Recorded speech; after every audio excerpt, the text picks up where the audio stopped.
Thank you so much, and welcome to New Orleans Baptist Theological Seminary. We are delighted to have you here for what we know will be a very interesting conversation and discussion. If you do not know our school, let me tell you a little bit about us. We are a seminary owned by the Southern Baptist Convention. We believe that the Bible is the inspired, inerrant Word of God. We believe that all of us are broken and need to be restored, and that restoration can only happen through Jesus Christ, through faith in Him. And some of you by now are wondering, why in the world are you having a discussion like this, if that's who you are? As many would call us, a fundamentalist Baptist institution. I will tell you why. There is a theological reason. We believe that the search for truth will ultimately end at the feet of Jesus Christ. He said, I am the way, the truth, and the life. No one comes unto the Father but by me. So we're never worried about searching for the truth, and we found it's a lot more interesting to talk with each other than about each other. That's the theological reason. There is a practical reason. Very precious husband and wife, Bill and Carolyn Hurd, don't know you, you don't know them, but they think something's important. Mr. Hurd and I were talking one day, and he said, you know, I think it would be great if Baptist preachers could learn to think. And I said, Mr. Hurd, I agree.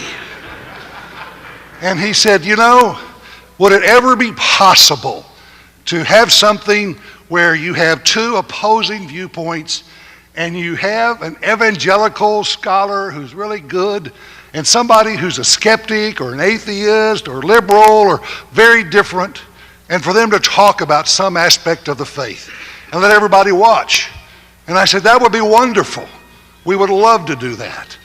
And so he and his sweet wife provided the funds to make Greer Hurd happen because he wanted Baptist preachers to learn to think, and he wanted them to learn how to have a good conversation, even with people with whom you do not agree, which I happen to agree with him. That's a very important life skill. And that's the practical reason we are here. They made it possible through their very generous financial gifts. And then there is a functional reason why this happened. And that is Dr. Bob Stewart and his team of faculty, colleagues, and student workers who've done all the hard work to put this together. And they've been doing this now for 10 years. So we are delighted to have you here as a part of this. We hope you will be challenged. We hope you will be provoked to thought. We hope you will think and talk to one another as well as to our speakers and others who are here. And we hope that you will learn something along the way.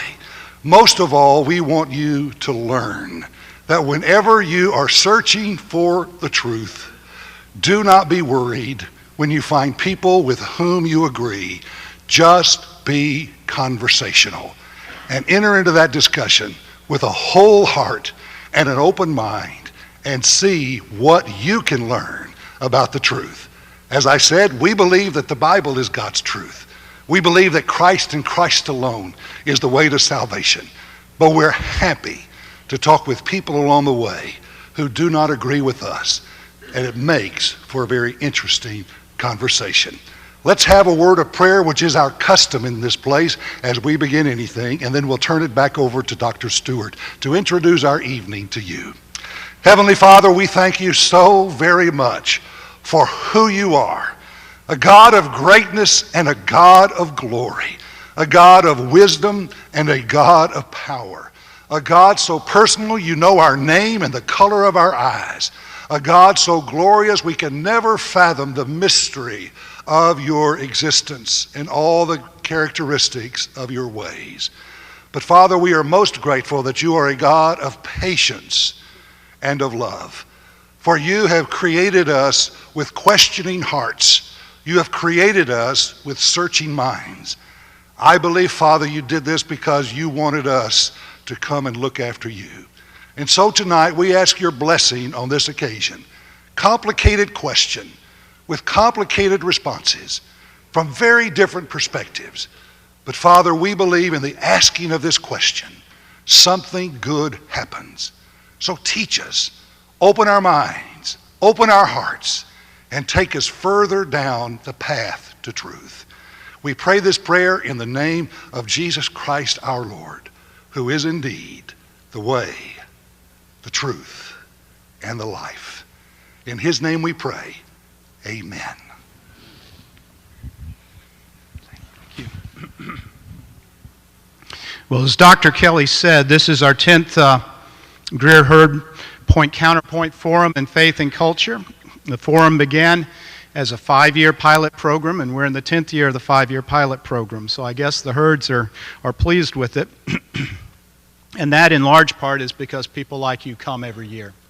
And so I really want to thank you for being here. And it's also because we get world-class scholars. I don't think we could have a stronger panel than we're going to have this weekend to talk about it. This is a wonderful crowd in the room, and we know we have many more watching online through the live streaming. And special thanks need to go out to Tactical Faith for videoing, capturing the streaming and so forth. And also our ITC department. They have done yeoman work to fulfill the promises that I made. You know, they said, will it be streamed? Sure, we can stream it. I didn't know what I was talking about. I'm a philosophy professor. And then also our media department, just phenomenal. We do have a stellar lineup of brilliant scholars this weekend. If IQ were radiation, I think about the first 10 rows would need hazmat suits, okay? But we don't line up the weak sisters of the poor at Greer Hurd. We bring in the top speakers in the world, and we're proud to have that this year as well. So most years, what I do is I line up the headliners, and then I ask them who they want, and I ask for 3 or 4 names because we almost never get the first 2 choices on both sides of the aisle. But this year we got choice 1 and 2 and choice 1 and 2. So Sean and Bill have exactly who they want as second-day speakers. Let me introduce our second-day speakers to you and explain a bit of what will happen. In a moment, we will have a formal debate between William Lane Craig and Sean Carroll, and that's why you're here. But tomorrow we also have papers from Tim Maudlin. Tim, stand up. Wave to the crowd. Be a rock star. Okay.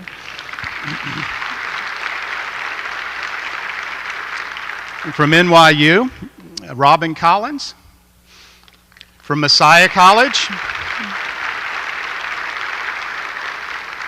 Alex Rosenberg from Duke University.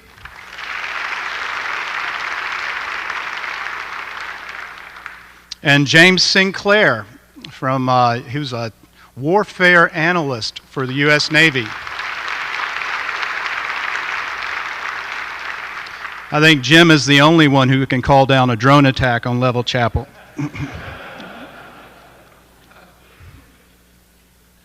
And after those papers, we will hear responses from both William Lane Craig and Sean Carroll, and then the original presenters will get to respond to their responders. So you definitely want to come back tomorrow. Let me introduce, or let me explain how the format will work this evening. William Lane Craig will begin with a 20-minute opening statement. Then Sean Carroll will have a 20-minute opening statement. Then William Lane Craig will have a 12-minute response.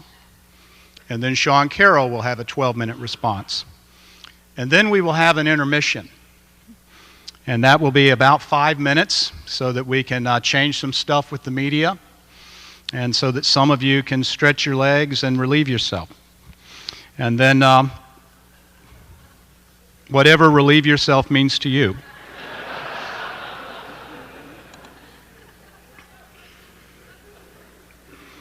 And then William Lane Craig will have an 8-minute closing statement, and Sean Carroll will follow with his 8-minute closing statement. And then we will have some Q&A, and I will explain some more about how the Q&A will take place at that time. Let me just say that my role is kind of the ringmaster. And part of being the ringmaster is being the bad cop. So I'm going to be the one keeping track of the time, and we've got an electronic timer, and we've got physical timers and so forth. If they reach to the point of their full time, you will hear my voice say, "Stop." After that, if they haven't stopped, they will have 15 seconds to wrap it up, and then I think I'll say "time" first. That's a little more polite. Then I'll say "stop," and it will. But let me introduce our speakers as if you don't know who they are already. William Lane Craig is a research professor of philosophy at Talbot School of Theology in La Mirada, California, and a professor of philosophy at Houston Baptist University. He earned a doctorate in philosophy at the University of Birmingham, England, before taking a doctorate in theology from the University of Munich, Germany, where he was for 2 years a fellow of the Alexander von Humboldt Foundation. Prior to his appointment at Talbot, he spent 7 years at the Higher Institute of Philosophy of the Katholieke Universiteit Leuven, Belgium. His research interests include the interface of philosophy of religion and philosophy of space and time.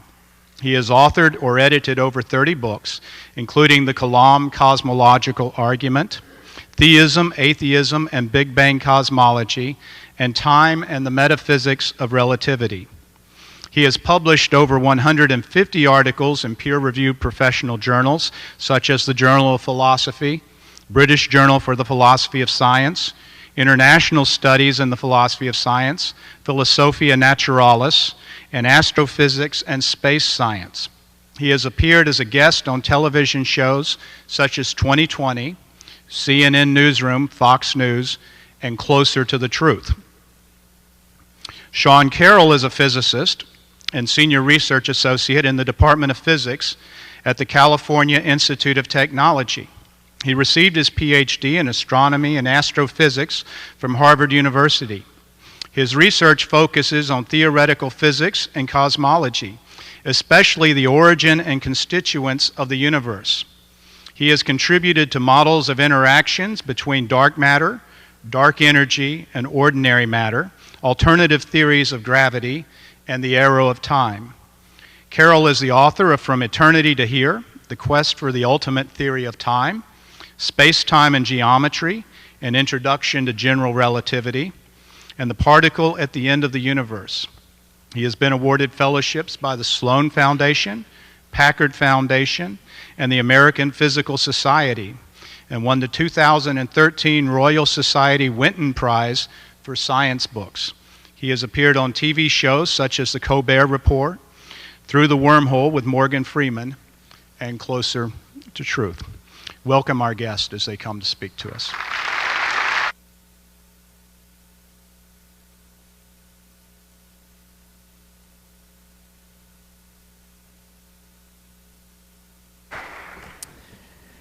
Good evening.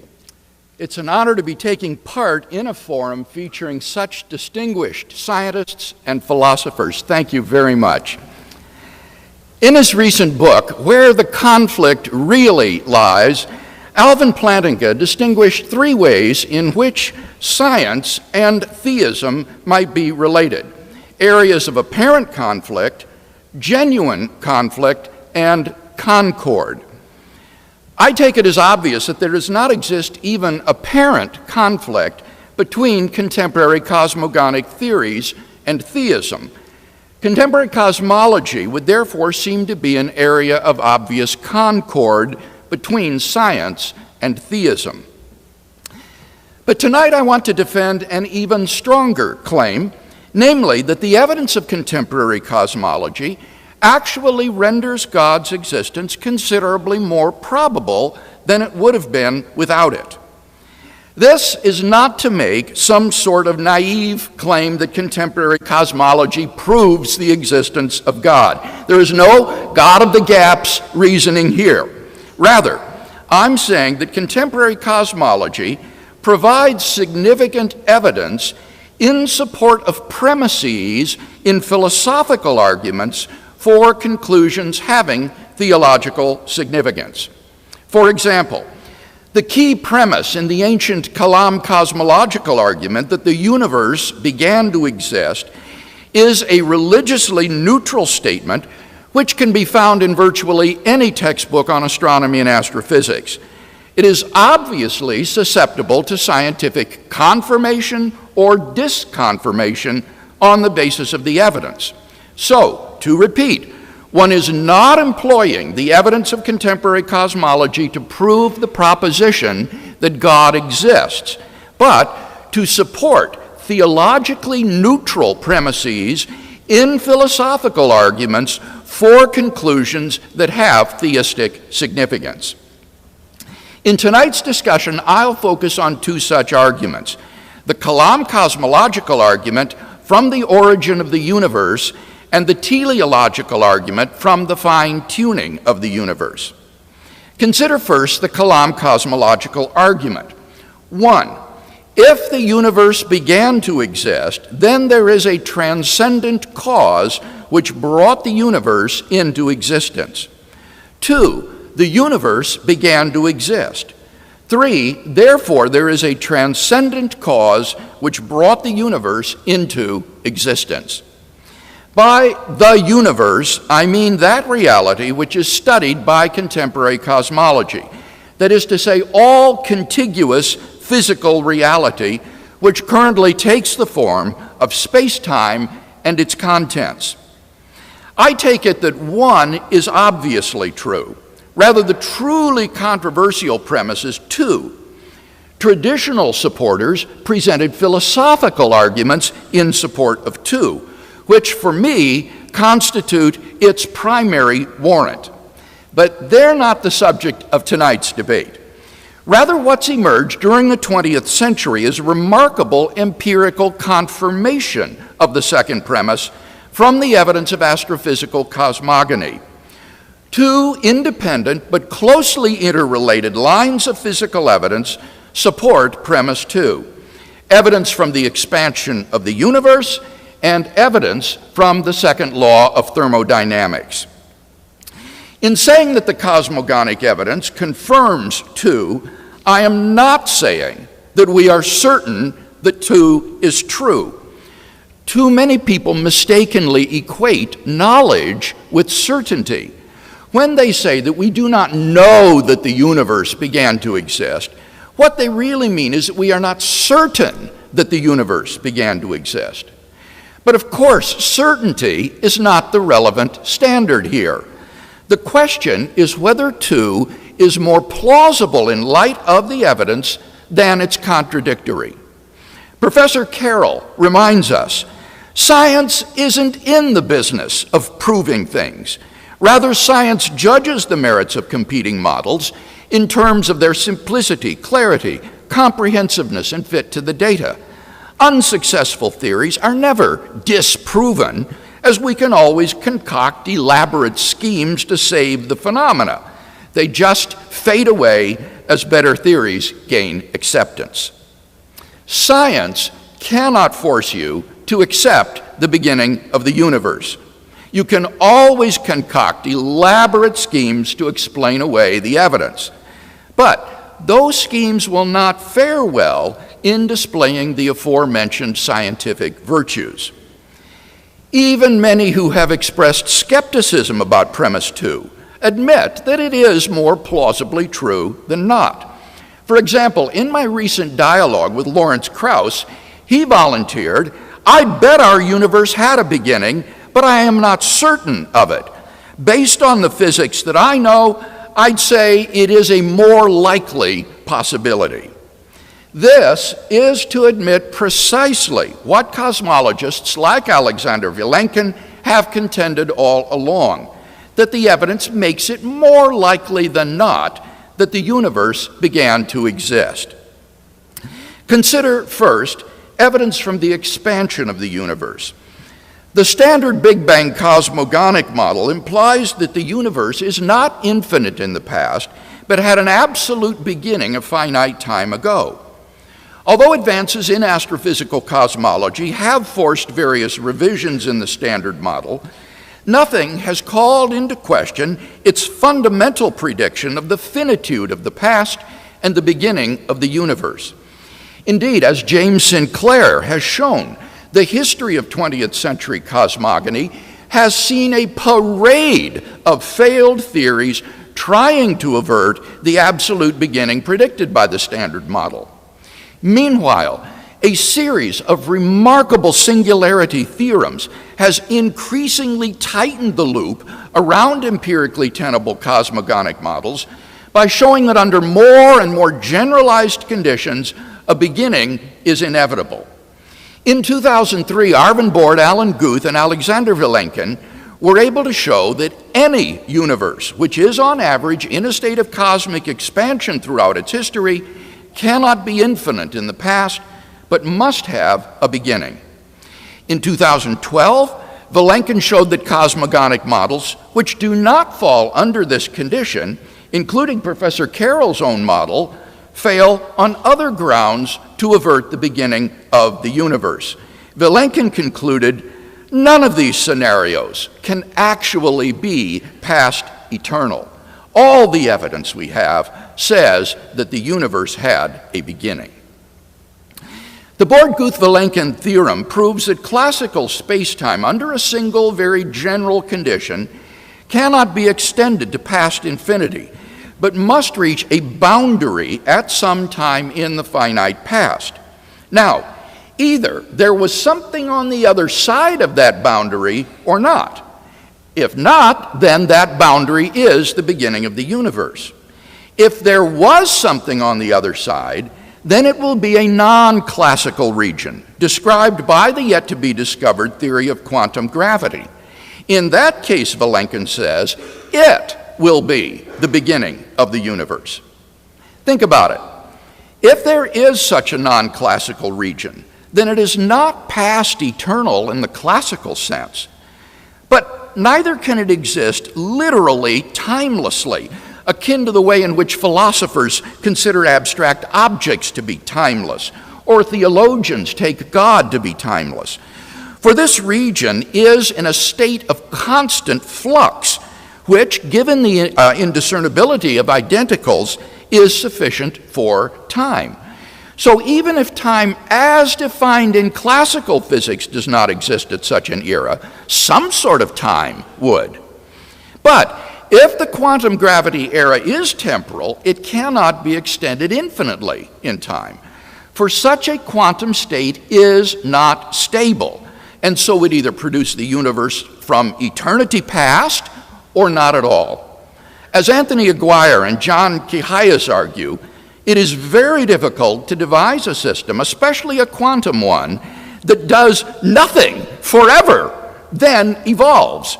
A truly stationary or periodic quantum state, which would last forever, would never evolve, whereas one with any instability will not endure for an indefinite time. Hence, the quantum gravity era would itself have to have had a beginning in order to explain why it transitioned just some 13 billion years ago into classical time and space. Hence, whether at the boundary or at the quantum gravity regime, the universe probably began to exist. Consider now the evidence of thermodynamics. According to the second law of thermodynamics, entropy in a closed system almost never decreases.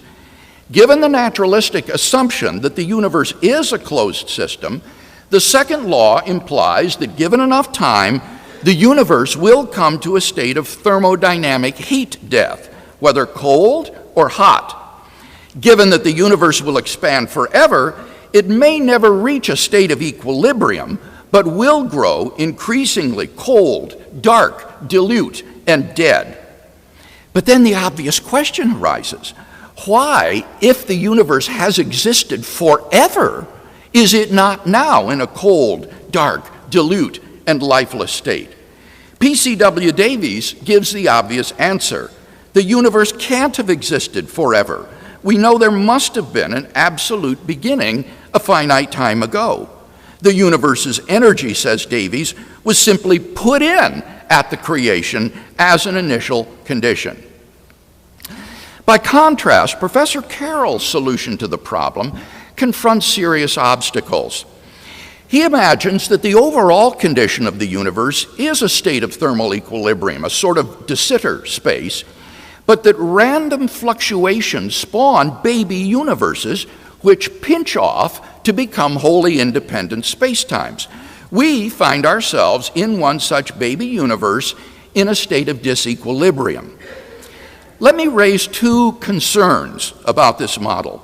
First, not only are the production mechanisms of such baby universes admittedly conjectural, but such a scenario violates the so-called unitarity of quantum theory by allowing irretrievable information loss from the mother universe to the babies. Stephen Hawking, apologizing to science fiction fans everywhere, came to admit, "There is no baby universe branching off. As I once thought, the information remains firmly in our universe." Second, Professor Carroll's solution provides no convincing answer to the Boltzmann brain problem. Since the mother universe is a de Sitter space in which thermal fluctuations occur, and since baby universes grow into de Sitter spaces themselves, there's no explanation in the model why there exists a genuine low entropy universe around us rather than the mere appearance of such a world, an illusion of isolated brains which have fluctuated into existence out of the quantum vacuum. These and other problems make Professor Carroll's model less plausible than the standard solution that the universe began to exist with an initial low entropy condition. Skeptics might hope that quantum cosmology might serve to avert the implications of the second law of thermodynamics. But now, a new singularity theorem formulated by Aaron Wall seems to close the door on that possibility. Wall shows that given the validity of the generalized second law of thermodynamics in quantum cosmology, the universe must have begun to exist, unless, as in Professor Carroll's model, one postulates a reversal of the arrow of time at some point in the past, which, he rightly observes, involves a thermodynamic beginning in time, which would seem to raise the same sorts of philosophical questions that any other sort of beginning in time would. Wall reports that his results require only certain basic concepts so that it is reasonable to believe that the results will hold in a complete theory of quantum gravity. Thus, we have good evidence, both from the expansion of the universe and from the second law of thermodynamics, that the universe is not past eternal, but had a temporal beginning. So, the second premise of the Kalam cosmological argument receives significant confirmation from the evidence of contemporary cosmology. We have then a good argument for a transcendent cause of the universe. Turn now to the teleological argument from the fine-tuning of the universe. Scientists have been stunned by the discovery that the existence of intelligent, interactive life depends upon a complex and delicate balance of fundamental constants and quantities, like the gravitational constant or the amount of entropy in the early universe, which are fine-tuned to a degree that is literally incomprehensible. Now, there are three possibilities debated in the literature for explaining the presence of this remarkable fine-tuning: physical necessity, chance, or design. The question then is, which of these three alternatives is the most plausible? On the basis of the evidence, we may argue, 1, the fine-tuning of the universe is due to either physical necessity, chance, or design.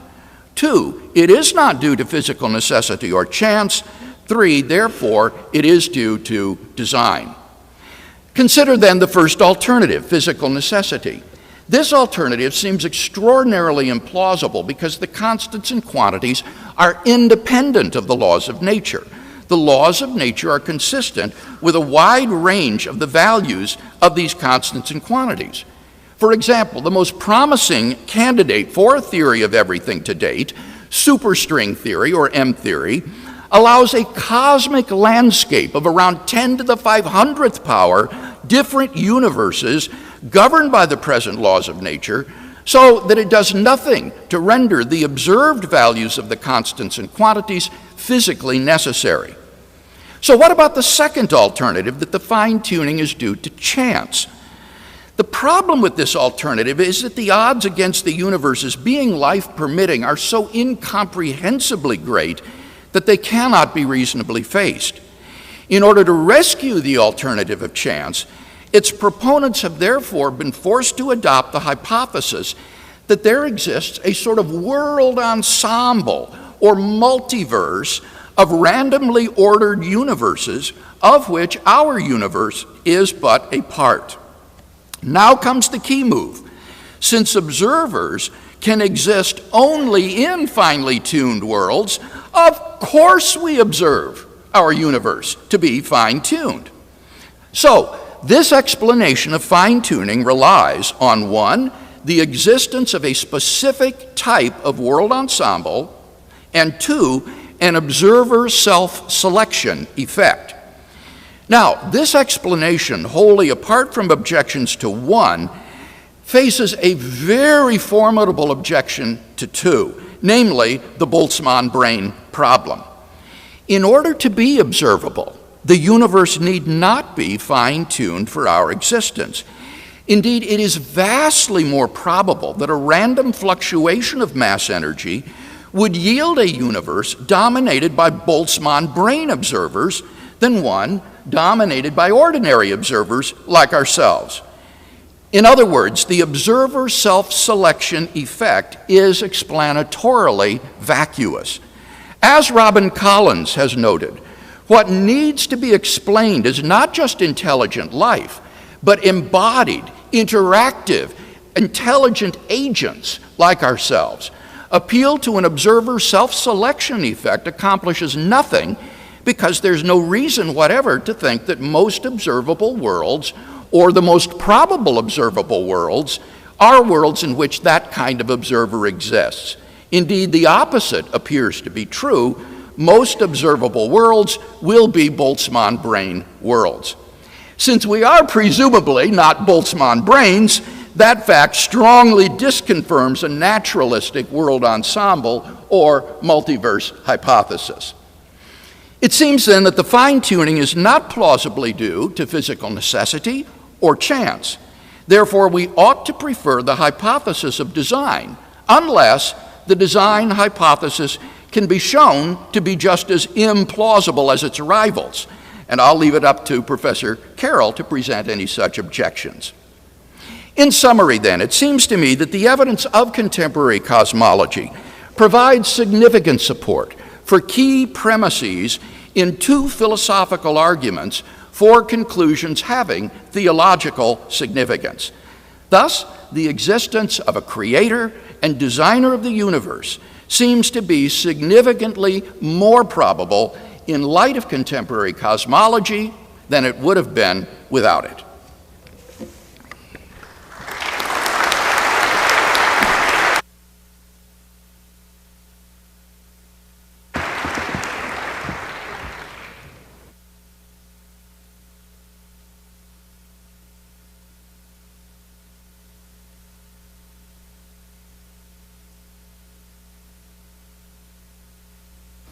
Well, thank you very much. It's a great pleasure to be here. The Queer Herd Forum has been very wonderful. I thank Dr. Craig for participating. For everyone here, I appreciate your attendance. And I need to add a word of appreciation to this beautiful chapel that we're holding the event in. I just hope that somewhere in the middle of my talking, the roof does not fall on my head. But if it does, that would be evidence, and I would update my beliefs accordingly. I also want to start with a confession that my goal here is not to win a debate. The discussion we're having tonight does not reflect a debate that is ongoing in the professional cosmology community. If you go to cosmology conferences, there's a lot of talk about the origin and nature of the universe. There is no talk about what role God might have played in bringing the universe about. It is not an idea that is taken seriously. My goal is to explain why we think that. You may or may not agree with me at the end, but you should be able to understand why we cosmologists have that view. And it comes down to a conflict between 2 major fundamental pictures of the world, what philosophers would call ontologies: naturalism and theism. Naturalism says that all that exists is one world, the natural world, obeying laws of nature which science can help us discover. Theism says that in addition to the natural world, there is something else, at the very least God, perhaps there are other things as well. I want to argue that naturalism is far and away the winner when it comes to cosmological explanation. And it comes down to 3 points. First, naturalism works. It accounts for the data we see. Second, the evidence is against theism. And third, theism is not well defined. And I'm going to be emphasizing this third point because if you ask a theist about the definition, they will give you some very rigorous sounding definition of what they mean by God, the most perfect being, the grounding for all existence, and so forth. There are thousands of such definitions, which is an issue, but the real problem is not with the definitions, it's when you connect the notion of God to the world we observe. That's where apparently an infinite amount of flexibility comes in, and I'm going to be inveighing against using that in cosmology. So I think I can make these points basically by following Dr. Craig's organization, starting with the Kalam cosmological argument. And unlike what he said I should be doing, I want to challenge the first of the premises. That if the universe began to exist, it has a transcendent cause. The problem with this premise is that it is false. There's almost no explanation or justification given for this premise in Dr. Craig's presentation. But there's a bigger problem with it, which is that it is not even false. The real problem is that these are not the right vocabulary words to be using when we discuss fundamental physics and cosmology. This kind of Aristotelian analysis of causation was cutting-edge stuff 2,500 years ago. Today we know better. Our metaphysics must follow our physics. That's what the word metaphysics means. And modern physics, you open a quantum field theory textbook or a general relativity textbook, you will not find the words transcendent cause anywhere. What you find are differential equations. This reflects the fact that the way that physics is known to work these days is in terms of patterns, unbreakable rules, laws of nature. Given the world at one point in time, we will tell you what happens next. There's no need for any extra metaphysical baggage like transcendent causes on top of that. It's precisely the wrong way to think about how the fundamental reality works. The question you should be asking is, what is the best model of the universe that science can come up with? By a model, I mean a formal mathematical system that purports to match on to what we observe. So if you want to know whether something is possible in cosmology or physics, you ask, can I build a model? Can I build a model where the universe had a beginning but did not have a cause? The answer is yes, it's been done. 30 years ago, very famously, Stephen Hawking and Jim Hartle presented the no-boundary quantum cosmology model. The point about this model is not that it's the right model. I don't think that we're anywhere near the right model yet. The point is that it is completely self-contained. It is an entire history of the universe which does not rely on anything outside. It just is like that. The demand for more than a complete and consistent model that fits the data is a relic of a pre-scientific view of the world. My claim is that if you had a perfect cosmological model that accounted for the data, you would go home and declare yourself having been victorious. You might also ask, could the universe be eternal, since Dr. Craig talked about this, without having a beginning at all? And again, the question is, yes, just build a model. This is my favorite model. It's actually not even a model that I think is right, once again. It's a model that I helped create. But it's about the search for models, not about saying that any one model is the right idea. We hope that someday we get there, but we don't claim that we are there yet. So whether or not the universe can be eternal does not come down to a conversation about abstract principles. It comes down to a conversation about building models and seeing which one provides the best account for what we see the universe to be doing. So I'd like to talk about the Bordet-Guth-Vilenkin theorem, since Dr. Craig emphasizes it. And the rough translation is that in some universes, not all, the space-time description that we have as a classical space-time breaks down at some point in the past. Where Dr. Craig says that the Bordet-Guth-Vilenkin theorem implies the universe had a beginning, that is false. That is not what it says. What it says is that our ability to describe the universe classically, that is to say not including the effects of quantum mechanics, gives out. That may be because there's a beginning, or it may be because the universe is eternal, either because the assumptions of the theorem are violated or because quantum mechanics becomes important. If you need to invoke a theorem, because that's what you like to do, rather than building models, I would suggest the quantum eternity theorem. If you have a universe that obeys the conventional rules of quantum mechanics, has a non-zero energy, and the individual laws of physics are themselves not changing with time, that universe is necessarily eternal.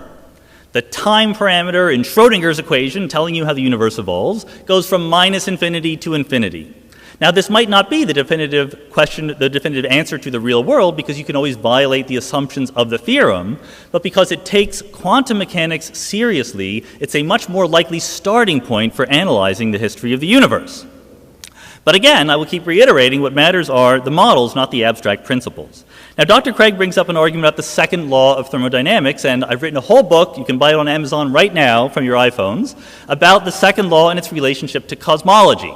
It is certainly a true question, a true issue that we don't know why the early universe had a low entropy and entropy has ever been increasing. That's a good challenge for cosmology. To imagine that cosmologists cannot answer that question without somehow invoking God is a classic God of the gaps move. I know that Dr. Craig says that's not what he's doing, but then he does it. We don't know why the early universe had a low entropy, but that is not an argument that we can't figure it out. There's more than one possibility. Maybe there is a principle, like Stephen Hawking would say, that puts the early universe in a low entropy state. Or maybe there is no high entropy state. In my model of an eternal universe, the reason why our universe is always changing is because the universe always can change. There is no equilibrium for it to fall into. Dr. Craig brings up a quote, he brings up various things that I think really muddle the cosmological picture here. He says that my model is not working very well because it violates unitarity, the conservation of information, and that is straightforwardly false. In my model, unitarity is the whole point. There's a quantum mechanical wave function that describes the evolution of the universe from one piece into multiple pieces, and that evolution is perfectly unitary. He quotes Stephen Hawking backsliding in his statement about baby universes, but that was in the context of black holes that had nothing to do with cosmology. That quote was taken completely out of context. Finally, he makes a big deal about Boltzmann brains. I'm going to talk about that a little bit later. Most importantly, he talks about the fact that if the universe is eternal and you have a second law of thermodynamics, then there must have been a moment in the middle when the entropy was lowest, and he calls this a thermodynamic beginning and quotes another paper. That's fine, except it's equivocation on the word beginning. A thermodynamic beginning is not a beginning, it happens in the middle. It's a moment in the history of the universe from which the entropy is higher in one direction of time and the other direction of time. There is no room in such a conception for God to have brought the universe into existence at any one moment. If you really believe that the beginning of the universe is an important piece of evidence for God, an eternal universe with a low entropy state in the middle is not helping your case. What you should be doing is trying to build models, like I said. So the question is, are there realistic models of eternal cosmologies? Well, I spent half an hour on the internet. I was able to come up with about 17 different plausible-looking models of eternal cosmologies. I do not claim that any of these is the right answer. We're nowhere near the right answer yet. But you can come up with objections to every one of these models. You cannot say that they are not eternal. There's a theorem, Bordet-Guth-Vilenkin, that has assumptions, so if you violate those assumptions, you can violate the theorem. Meanwhile, theism, I would argue, is not a serious cosmological model. That's because cosmology is a mature subject. We care about more things than just creating the universe. We care about specific details. At the cosmology conferences, we're discussing these questions that you see before you. I'm not going to list all of them, but a real cosmological model wants to predict what is the amount of density perturbation in the universe and so forth. Theism does not even try to do this because ultimately theism is not well defined. So let's go to the second argument, the teleological argument from fine-tuning. I'm very happy to admit right off the bat, this is the best argument that the theists have when it comes to cosmology. That's because it plays by the rules. You have phenomena, you have parameters of particle physics and cosmology, and then you have two different models, theism and naturalism, and you want to compare which model is the best fit for the data. I applaud that general approach. Given that, it is still a terrible argument. It is not at all convincing. I will give you 5 quick reasons why theism does not offer a solution to the purported fine-tuning problem. First, I am by no means convinced that there is a fine-tuning problem. And again, Dr. Craig offered no evidence for it. It is certainly true that if you change the parameters of nature, our local conditions that we observe around us would change by a lot. I grant that quickly. I do not grant that therefore life could not exist. I will start granting that once someone tells me the conditions under which life can exist. What is the definition of life, for example? If it's just information processing, thinking, or something like that, there's a huge panoply of possibilities. They sound very science fiction-y, but then again, you're the one who's changing the parameters of the universe. The results are going to sound like they come from a science fiction novel. Sadly, we just don't know whether life could exist if the conditions of our universe were very different, because we only see the universe that we see. Secondly, God doesn't need to fine-tune anything. We talk about the parameters of physics and cosmology, the mass of the electron, the strength of gravity, and we say if they weren't the numbers that they were, then life itself could not exist. That really underestimates God by a lot, which is surprising from theists, I think. In theism, life is not purely physical. It's not purely a collection of atoms doing things like it is in naturalism. I would think that no matter what the atoms were doing, God could still create life. God doesn't care what the mass of the electron is. He can do what he wants. The only framework in which you can honestly say that the physical parameters of the universe must take on certain values in order for life to exist is naturalism. The third point is that the fine-tunings that you think are there might go away once you understand the universe better. They might only be apparent. There's a famous example that theists like to give, or even cosmologists who haven't thought about it enough, that the expansion rate of the early universe is tuned to within 1 part in 10 to the 60th. That's the naive estimate back of the envelope, pencil, and paper you would do. But in this case, you can do better. You can go into the equations of general relativity, and there is a correct, rigorous derivation of the probability. And when you ask the same question using the correct equations, you find that the probability is 1. All but a set of measure 0 of early universe cosmologies have the right expansion rate to live for a long time and allow life to exist. I can't say that all parameters fit into that paradigm, but until we know the answer, we can't claim that they are definitely finely tuned. Number 4, there's an obvious and easy naturalistic explanation in the form of the cosmological multiverse. People like to worry about the multiverse. It sounds extravagant. I claim the multiverse is amazingly simple. It is not a theory. It is the prediction of physical theories that are themselves quite elegant, small, and self-contained that create universe after universes. There's no reason, no right that we have to expect that the whole entire universe looks like the conditions we have right now. But more importantly, if you take the multiverse as your starting point, you can make predictions. We live in an ensemble, and we should be able to predict the likelihoods that the conditions around us take different forms. So in cosmology papers dealing with the multiverse, you see graphs like this that try to predict the density of dark matter given other conditions in the multiverse. You do not see graphs like this in the theological papers trying to give God credit for explaining the fine-tuning, because theism is not well defined. Now, Dr. Craig makes a lot about the Boltzmann brain problem, the problem that in the multiverse we could just be random fluctuations rather than growing in the aftermath of a hot Big Bang. This is a significant misunderstanding of how the multiverse works. The multiverse doesn't say that everything that can possibly happen happens with equal probability. It says that there's a definite history of the multiverse and you can make predictions.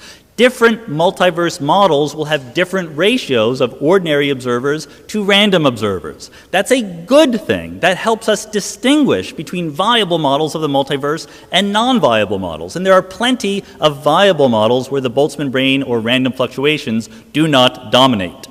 Furthermore, just as a little preview of coming attractions, I'm trying to write a paper when I'm not debating about God and cosmology. I'm a physicist, and I'm currently working on a paper that says that actually Boltzmann brains, random fluctuations occur much, much less frequently than we previously believed. It comes down to a better understanding of quantum fluctuations. You know, there's a caricature of theism that says that theism is an excuse to stop thinking. You say that, oh, there's a problem, I don't need to solve it because God will solve it for me.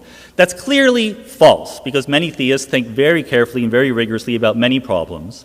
But sometimes there's an element of truth to it. This is an example. You're faced with the Boltzmann brain problem and go, I get out of that by saying that God created a single universe. That might have stopped you from thinking about the physics in a deeper way and discovering interesting facts like this. Fifth, and most importantly, theism fails as an explanation. Even if you think the universe is finely tuned and you don't think that naturalism can solve it, theism certainly does not solve it. If you thought it did, if you played the game honestly, what you would say is, here is the universe that I expect to exist under theism. I will compare it to the data and see if it fits. What kind of universe would we expect? And I claim that over and over again, the universe we expect matches the predictions of naturalism, not theism. So the amount of tuning, if you thought that the physical parameters of our universe were tuned in order to allow life to exist, you would expect enough tuning but not too much. Under naturalism, a physical mechanism could far overtune by an incredibly large amount that has nothing to do with the existence of life, and that is exactly what we observe. For example, the entropy of the early universe is much, much, much, much lower than it needs to be to allow for life. You would expect under theism that the particles and parameters of particle physics would be enough to allow life to exist and have some structure that was designed for some reason, whereas under naturalism you'd expect them to be kind of random and a mess. Guess what? They are kind of random and a mess. You would expect under theism life to play a special role in the universe. Under naturalism, you'd expect life to be very insignificant. I hope I don't need to tell you, life is very insignificant as far as the universe is concerned. Here's a photograph from the Hubble Space Telescope of a few hundred out of the hundreds of billions of galaxies in our observable universe. The theistic explanation for cosmological fine-tuning asks you to look at this picture and say, I know why it's like that. It's because I was going to be here, or we were going to be here. But there is nothing in our experience of the universe that justifies the kind of flattering story we like to tell about ourselves. In fact, I would argue that the failure of theism to explain the fine-tuning of the universe is paradigmatic. It helps understand the other ways in which theism fails to be a better theory than naturalism. What you should be doing over and over again is comparing the predictions or expectations under theism to under naturalism. You find that over and over again naturalism wins. And I'm going to zoom through these. It's not the individual arguments that are important, it's the accumulated effect. If theism were really true, there's no reason for God to be hard to find. He should be perfectly obvious, whereas in naturalism you might expect people believe in God, but the evidence to be thin on the ground. Under theism, you'd expect that religious beliefs should be universal. There's no reason for God to give special messages to this or that primitive tribe thousands of years ago. Why not give it to anyone? Whereas under naturalism, you'd expect different religious beliefs inconsistent with each other to grow up under different local conditions. Under theism, you'd expect religious doctrines to last a long time in a stable way. Under naturalism, you'd expect them to adapt to social conditions. Under theism, you'd expect the moral teachings of religion to be transcendent, progressive, sexism is wrong, slavery is wrong. Under naturalism, you'd expect that they reflect, once again, local mores, sometimes good rules, sometimes not so good. You'd expect the sacred texts under theism to give us interesting information. Tell us about the germ theory of disease. Tell us to wash our hands before we have dinner. Under naturalism, you'd expect that sacred text to be a mishmash, some really good parts, some poetic parts, and some boring parts and mythological parts. Under theism, you'd expect biological forms to be designed. Under naturalism, they would derive from the twists and turns of evolutionary history. Under theism, minds should be independent of bodies. Under naturalism, your personality should change if you're injured, tired, or you haven't had your cup of coffee yet. Under theism, you'd expect that maybe you can explain the problem of evil. God wants us to have free will, but there shouldn't be random suffering in the universe. Life should be essentially just. And at the end of the day, in theism, you basically expect the universe to be perfect. Under naturalism, it should be kind of a mess. This is very strong empirical evidence. Now, I know what you're thinking. You're thinking, but I can explain all of that. I know you can explain all. So can I. It's not hard to come up with ex post facto justifications for why God would have done it that way. Why is it not hard? Because theism is not well defined. That's what computer scientists call a bug, not a feature. Immanuel Kant famously said, there will never be an Isaac Newton for a blade of grass. In other words, sure, you can find some physical explanation for the motion of the planets, but never for something as exquisitely organized and complex as a biological organism. Except, of course, that Charles Darwin then went and did exactly that. We can paraphrase Dr. Craig's message as saying, there will never be an Isaac Newton for the cosmos. But everything we know about the history of science and the current state of physics says we should be much more optimistic than that. Thank you.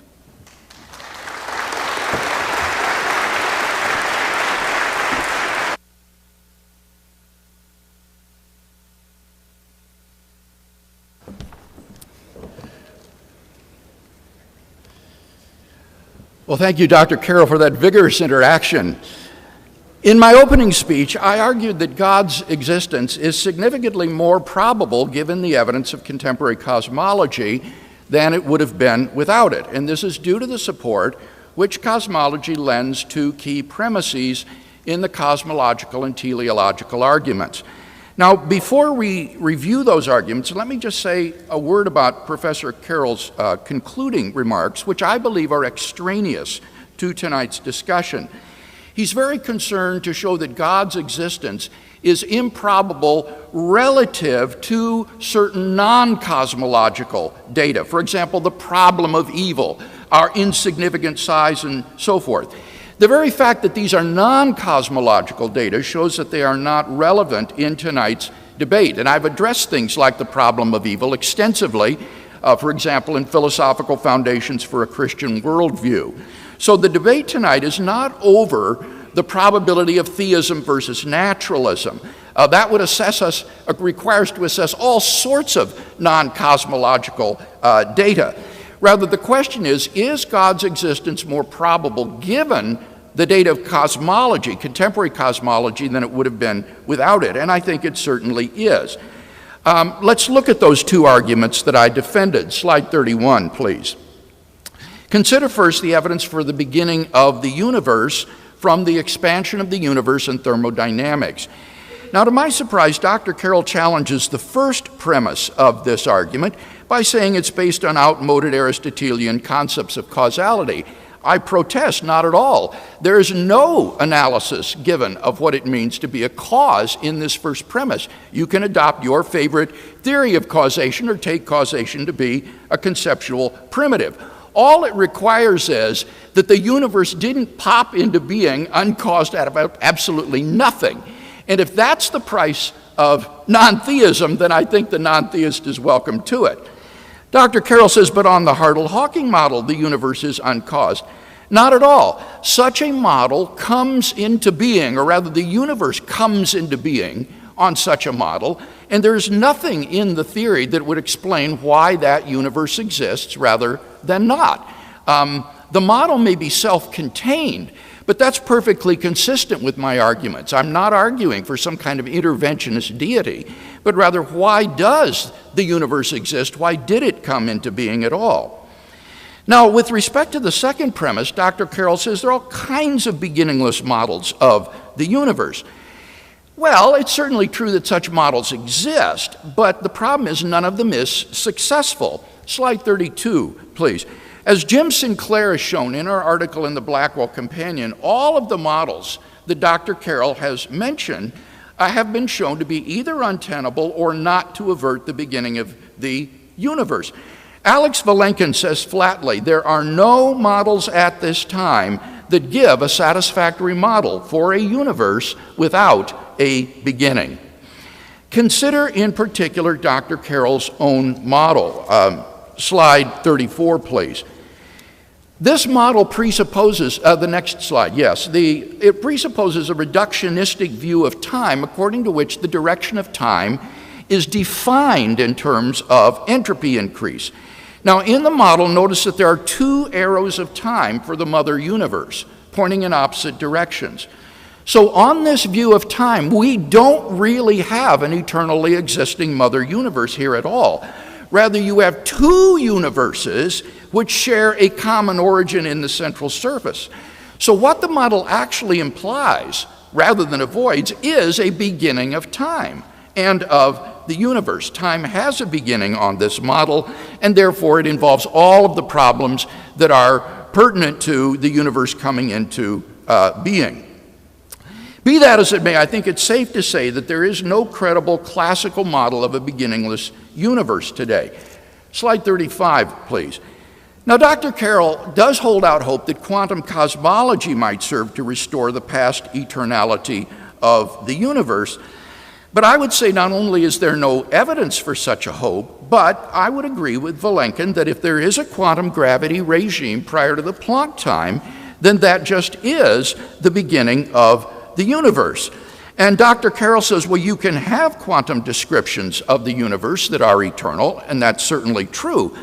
But the question is, why would the universe transition to classical space-time just 13 billion years ago?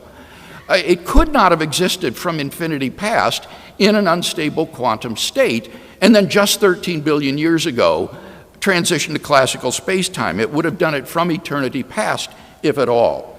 So I think we've got good evidence from the expansion of the universe that the universe probably began to exist. What about the evidence from thermodynamics? First is the problem of information loss to baby universes on his theory. And you'll recall that's why Stephen Hawking rejected the baby universe hypothesis. Now, Dr. Carroll responds, well, my mechanisms for generating the baby universes don't use Hawking's mechanisms. All right, but are they any more successful? I don't think so. According to Chris Weaver in his article on the Carroll-Chen model, he says the Fari-Guth and Guven nucleation that Dr. Carroll uses out of a de Sitter spacetime is merely speculative, and Carroll's discussion should be thought of it as exploratory. It is therefore safe to conclude that a central piece of the model is missing, and so the Carroll-Chen model is incomplete in that it does not have a clear recommended dynamical path from the background spacetime to the birth of universes like ours. In fact, Weaver goes on to point out that for a universe described by the Born-Guth-Vilenkin theorem like ours, these Fari-Guth-Guven mechanisms cannot produce such a universe, and therefore these mechanisms fail. I also secondly pointed out that there's a Boltzmann brain problem with respect to Dr. Carroll's model. And it seems to me that he just didn't respond to the point that I was making, namely, since every baby universe grows into a de Sitter space, there will be vastly, vastly more of these Boltzmann brains in the long run than there will be ordinary observers. And so what Dr. Carroll would need to do is to justify some non-standard measure of probability that would make ordinary observers more probable than Boltzmann brains. But he admits that he cannot do it. We also then saw that the quantum gravity will not avert this conclusion because of the wall theorem, which should be valid for the quantum gravity era and requires a beginning of the universe. So it seems to me we've got good evidence from the expansion of the universe and from thermodynamics that the universe is probably not past eternal, but began to exist. Now, what about that second argument based upon the fine-tuning of the universe? Here, Dr. Carroll expresses skepticism that the fine-tuning is real. But a good many, if not most of his colleagues would simply disagree with him here. Slide 37. Luke Barnes provides a list of just some of the scientists who have published works in defense of the reality of fine-tuning. And I can think of one more name that we should add to the list, namely Sean Carroll. Listen to what he has to say about the low entropy condition of the early universe, which Robin Collins calls potentially the most outstanding case of fine-tuning. Carroll writes, if the universe we see is really all there is, with the Big Bang as a low entropy beginning, we seem to be stuck with an uncomfortable fine-tuning problem. And so he tries to explain away this fine-tuning via the world ensemble or multiverse hypothesis. But then, as I argued in my opening speech, he confronts this Boltzmann brain problem once again. Even if Dr. Carroll could show that ordinary observers predominate in life-permitting worlds, what about all of those worlds that are not life-permitting? Because the other constants and quantities are not finely tuned. In such worlds, which vastly outnumber finely tuned worlds, there will be no ordinary observers. And yet there will be untold numbers of Boltzmann brains dominated or produced by thermal fluctuations. So the entire multiverse will be dominated by universes having vastly more Boltzmann brains than ordinary observers like us.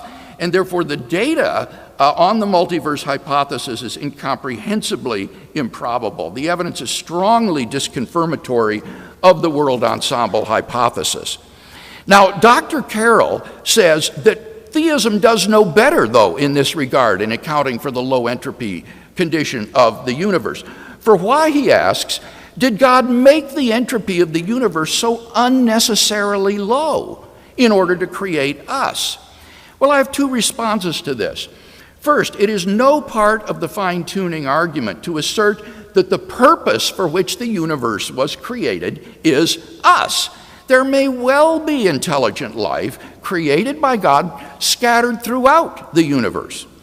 But secondly, as Robin Collins has pointed out, even if a general low entropy condition is not necessary for our existence, it is necessary for the discoverability of the universe.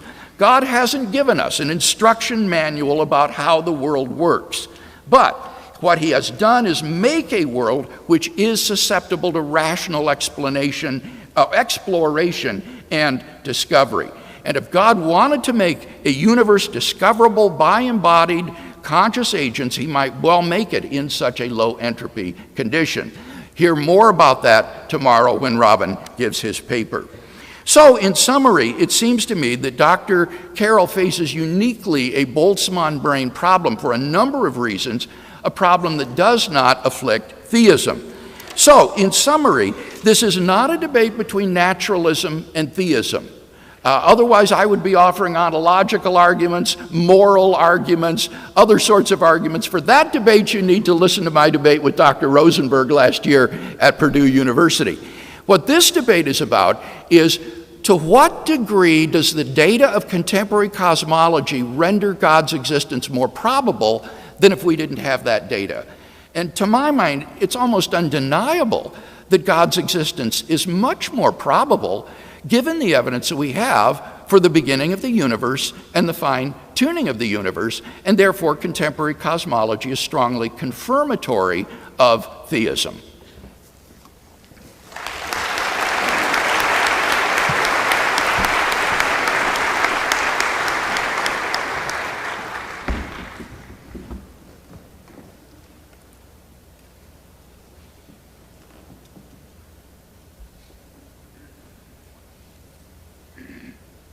Great. Well, thanks again. And I think that we can just go right back to my three major points. And I think that halfway through our forum, I believe these three major points more strongly than ever.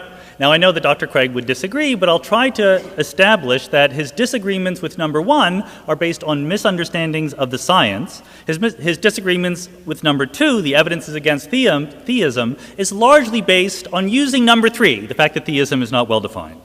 So let's go to the Kalam cosmological argument. There's a deep philosophical difference between us. I claim that a consistent, complete model that fits the data, accounts for what we see in the world, is a success. There's no right that we have to demand more than that. And I believe that Dr. Craig's response was, yes, there is. I don't think this counts as a very good response. It's a very difficult thing because the universe is different than our everyday experience. That doesn't sound like a surprising statement, but we really need to take it to heart.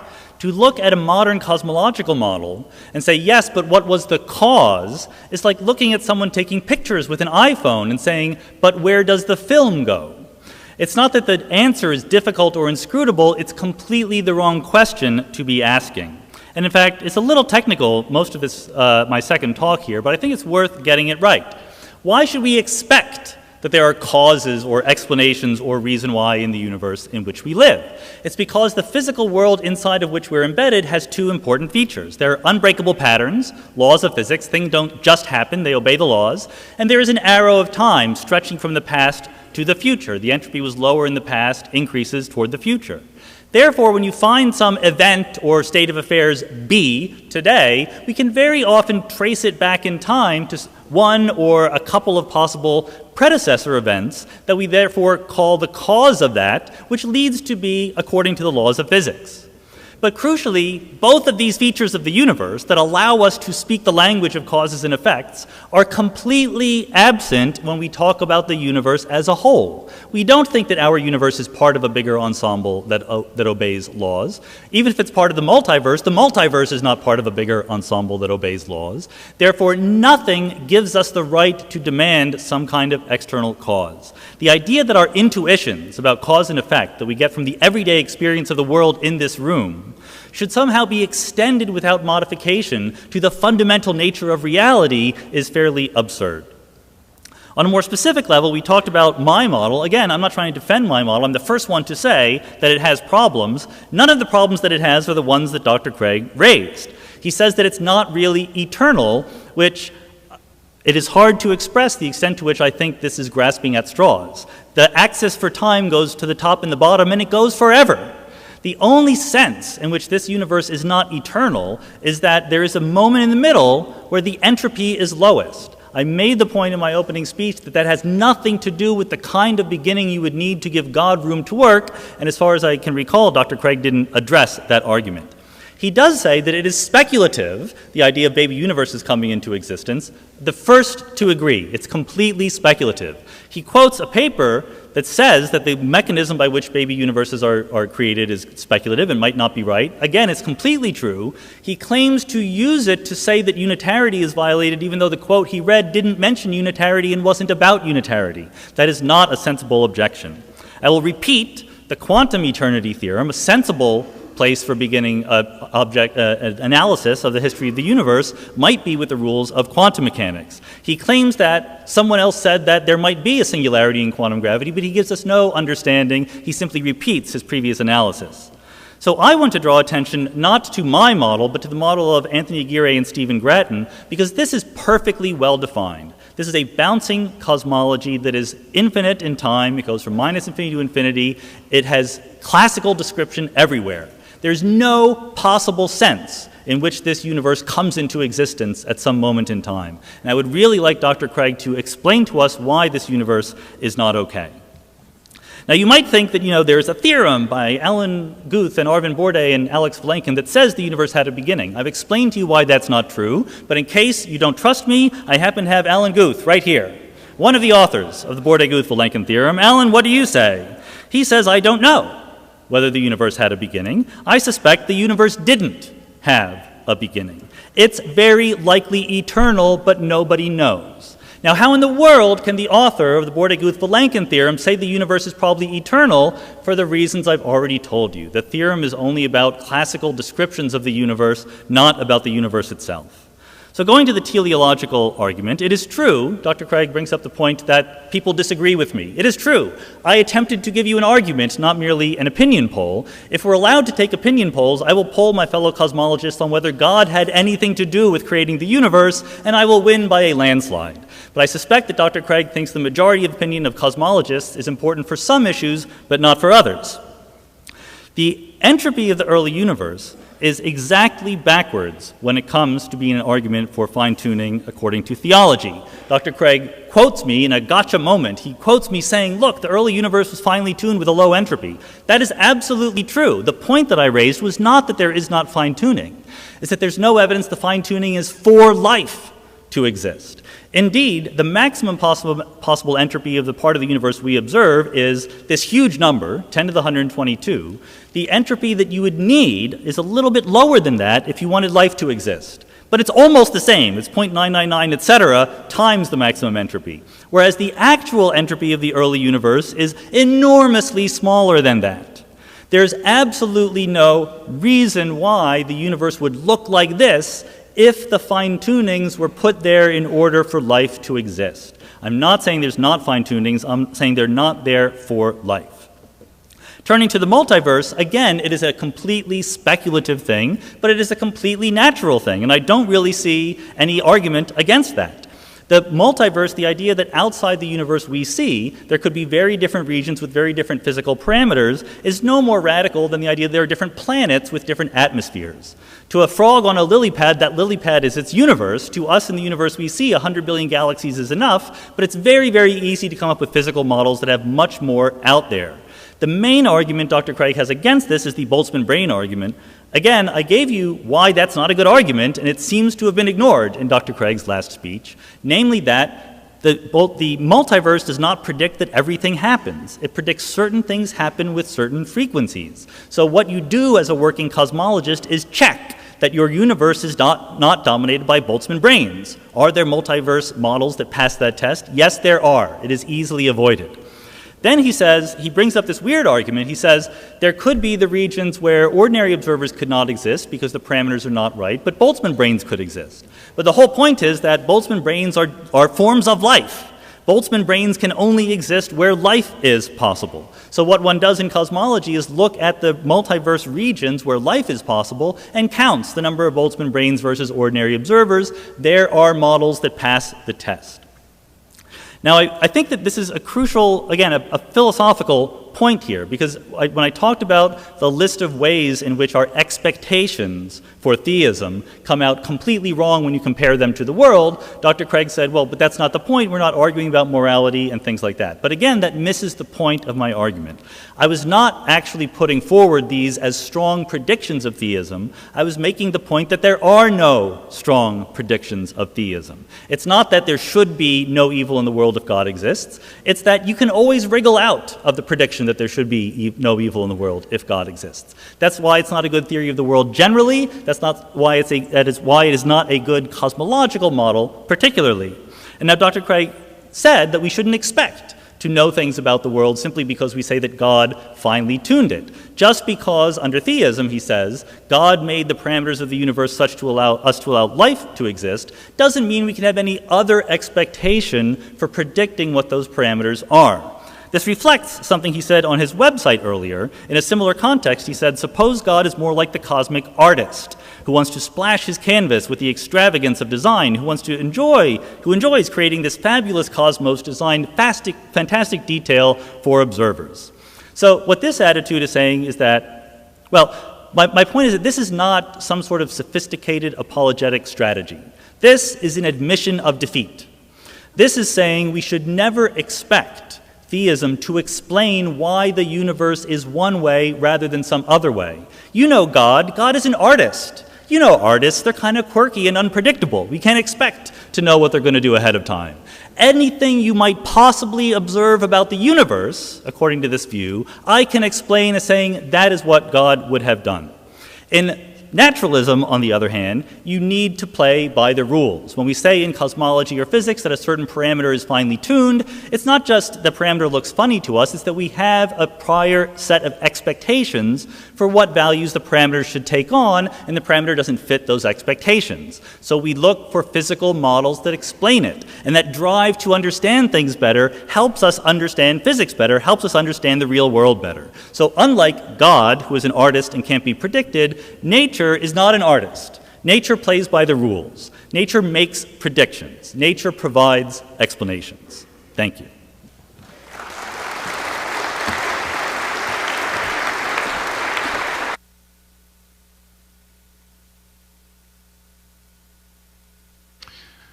All right, I know a lot of you want to take out your phones and maybe have and are Googling Boltzmann brains.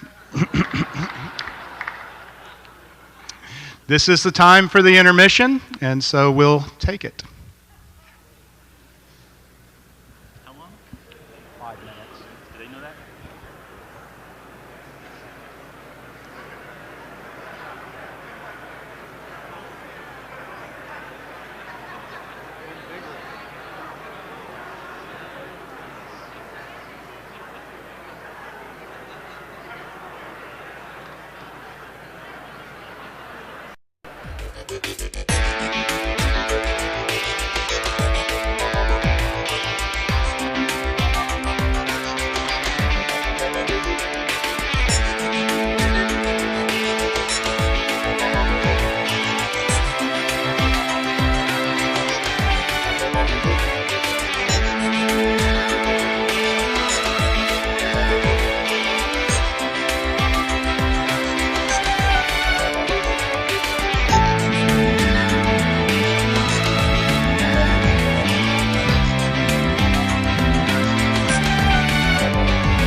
Let's come to our seats.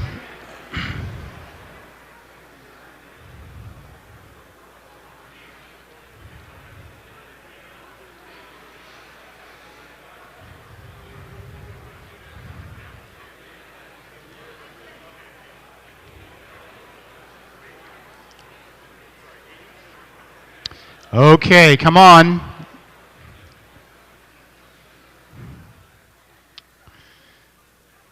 Getting you people back in your seats is like herding philosophers.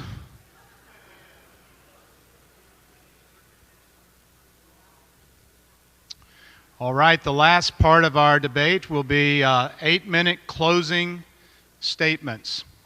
And we will begin first with William Lane Craig and then Sean Carroll. And then we will begin the Q&A after I give you instructions for the Q&A.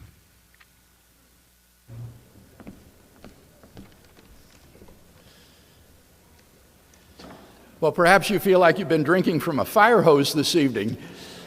But let me, in my final speech, try to draw together some threads of the debate and see if we can draw some conclusions. I hope that it's been obvious tonight that I am not offering God as a theory to compete with scientific theories about the universe. Rather, I am saying that those self-contained secular theories provide evidence for theologically neutral premises in philosophical arguments leading to a conclusion that has theistic significance. Premises like the universe began to exist, or the fine-tuning is not due to physical necessity or to chance. And if those premises are supported, then it follows deductively that there is a creator and designer of the universe. Dr. Carroll's complaints about theism not making predictions would be only important if I were offering some sort of theistic theory of the world, but I'm not doing so. I am simply appealing to the cosmological evidence in support of these theologically neutral premises that go to deductively imply the existence of a creator and designer. Now let's look again at those arguments that I defended. First, the Kalam cosmological argument. Dr. Carroll challenges the first premise that if the universe came into existence, there is a transcendent cause that brought the universe into being. And honestly, I'm quite astonished that he would think the universe can literally pop into being out of nothing. Let me just give 3 arguments for why there must be a cause. First of all, it seems to me a metaphysical first principle that being doesn't come from non-being, that things don't just pop into existence from literally nothing. Nothingness has no properties, no potentialities. It's not anything. And so it seems to me inconceivable metaphysically to think the universe could come into being from nothing. Secondly, if the universe could come into being from nothing, then why is it that only universes can pop into being out of nothing? Why not bicycles and Beethoven and root beer? What makes nothingness so discriminatory? If universes could pop into being out of nothing, then anything and everything should pop into being out of nothing. Since it doesn't, that suggests that things that come into being have causes. And finally, all the empirical evidence we have supports the truth of the causal principle. When Dr. Carroll says, oh, but the universe is different than our experience, this is really committing what Alexander Proust calls the taxi cab fallacy.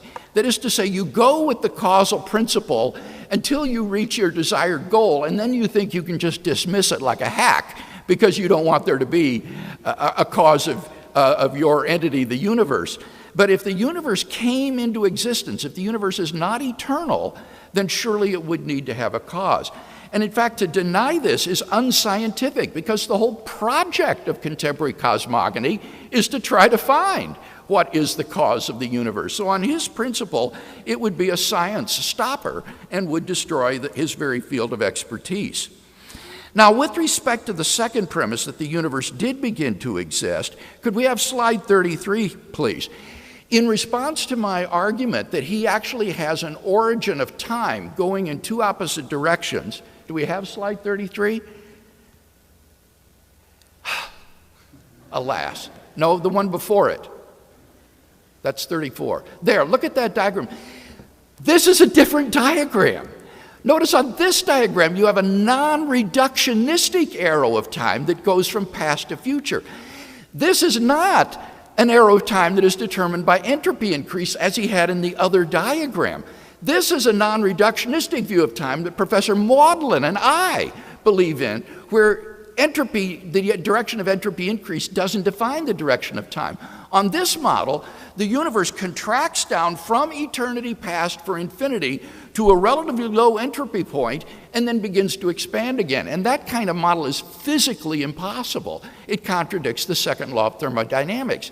That's why you've got to have the arrows pointing in both directions if you want to hope for this model to be realistic. But if you have a double-headed arrow of time in both directions, then you've got a beginning of time and of the universe. So I want to co-opt Dr. Carroll's model for myself. On his model of the universe began to exist along with time. I also pointed out that on the Born-Guth-Vilenkin theorem, there are no classical models that succeed in showing the universe to be beginningless. And he rightly points out this is just classical space-time. But then I've never heard really a response to my claim that if there is a quantum gravity era prior to the Planck time, that it would have to be itself finite, because otherwise it becomes inexplicable why classical space-time only came into being 13 billion years ago, rather than from eternity past. So I think we've got good evidence for the beginning of the universe from the expansion of the universe. As for thermodynamics, here I argued that in order to explain why we are in a low entropy state, the standard answer is the universe began relatively recently with its low entropy condition at the beginning. By contrast, his model, I charged, violates the unitarity of quantum physics. He says, no, because I'm not using the same mechanisms as Hawking. But then I pointed out that the mechanisms that he appeals to are both conjectural and actually incompatible with the universe described by the Born-Guth-Vilenkin theorem, as Christopher Weaver points out in his critique of the model. Secondly, the Boltzmann brain problem, I don't think that Dr. Carroll has really come to grips with this, quite honestly. There are at least two reasons why Boltzmann brains would dominate. First, because on his multiverse model, in the long run, every baby universe becomes a de Sitter space and will be dominated by Boltzmann brains. Secondly, because in all of the other worlds that are not fine-tuned, there just aren't any ordinary observers, but there will be thermal fluctuations that produce Boltzmann brains. And so he's the one who has to justify some non-standard measure of probability in order to explain why ordinary observers like us should exist rather than Boltzmann brains. Then I appealed to the Wall theorem to show that even on a quantum gravity theory, you're not going to avoid the beginning of the universe. Dr. Carroll may have responded to this, but if he did, it went by so quick I didn't hear it. So it seems to be we've still got the Wall theorem showing that the quantum, even in quantum gravity era, there has to be a beginning. As to the teleological argument from fine-tuning, he seems to have rested his entire case here on the fact that entropy would be way, way unnecessarily too small on theism. But I gave two responses to that. There may be life throughout the universe, not just us. And secondly, as Robin has pointed out, the low fine entropy condition is suitable for the discoverability of the universe. By contrast, on his view, it is incomprehensibly improbable that we should exist, given the equilibrium or the heat-death state at which the universe would more probably exist. So, in sum, it seems to me that on balance we've got good evidence, both that the universe began to exist and that therefore there must be a creator that brought it into being, and moreover this is a personal designer of the universe in view of the fine-tuning of the universe for intelligent interactive agents like ourselves.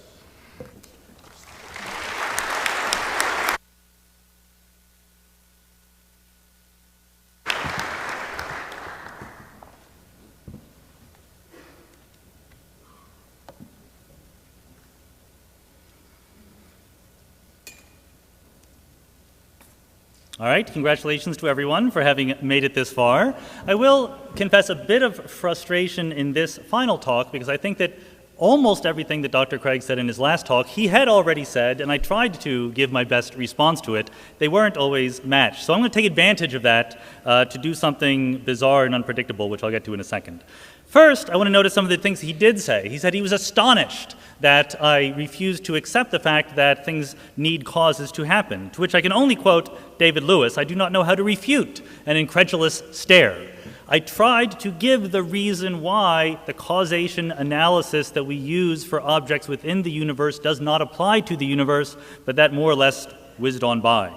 Dr. Craig gets a lot of mileage out of the presumed nuttiness of things just popping into existence. Why don't bicycles just pop into existence? Again, I tried to explain what makes the universe different, but more importantly, the phrase popping into existence is not the right one to use when you're talking about the universe. It sounds as if it's something that happens in time, but that's not the right way to do it because there is no before the beginning, if there is a beginning. The correct thing to say is there was a first moment of time. When you say it that way, it doesn't sound so implausible. The question is there a model in which that's true? Do the equations of the model hang together? Does the model fit the data? And we have plausibly positive answers to all of those. He spends a lot of time on my own model, more time than I would have spent on it. He is upset that I did not include an arrow at the bottom in my axis on the compared to the graph when I drew the graph previously. I don't care about that, to be very honest. The double arrows here are just to express the fact that there's no intrinsic arrow of time. The arrow of time that we experience is because of the behavior of matter in the universe, the entropy increasing. And he says that that's in violation of the second law of thermodynamics. Yes, it is an explanation of the second law of thermodynamics. This is the reason why we, in our little part of the universe, observe the second law. He mentions once again Boltzmann brains, and he says that there should be more Boltzmann brains than ordinary observers. I again explain why that's not true because it's a model-dependent statement. In this particular model, it turns out to be easier to make a universe than to make a brain. That's a selling point of the model. So with that under our belts, I want to actually just completely go off the topic and talk about issues beyond naturalism and theism, because we're having a discussion here about God and cosmology, but let's pull back the curtain a little bit.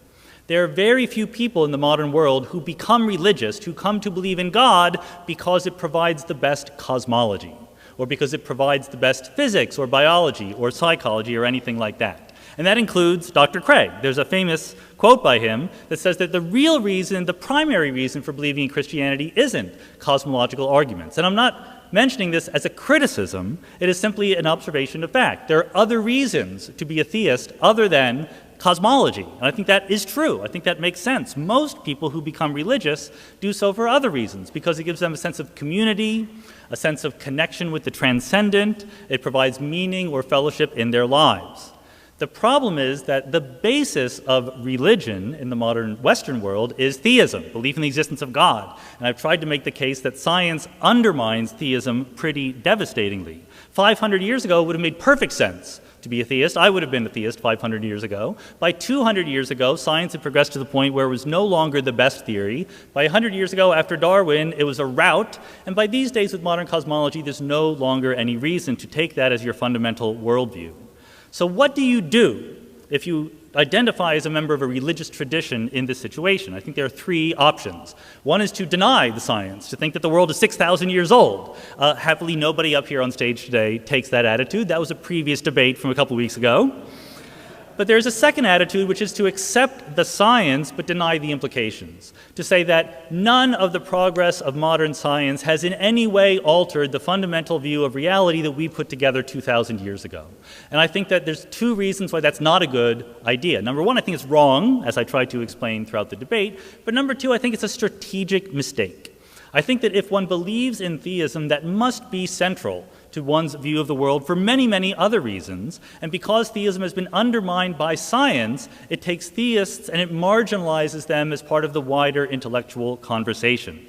Humanity is at a crossroads. It's a very important time in the history of the world. We need to have deep discussions about who we are and where we're going, and people who cling to the belief in God after science has undermined it are increasingly not going to be part of that discussion.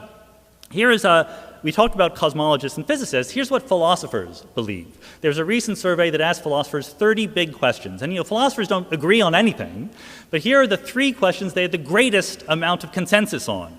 External reality exists, science tells us something about that external reality, and God does not exist. Now again, philosophers, you get 3 philosophers in a room, they don't even agree that there are 3 philosophers in the room. So the fact that there's only 73% is still a very impressive, and this includes professional philosophers of religion.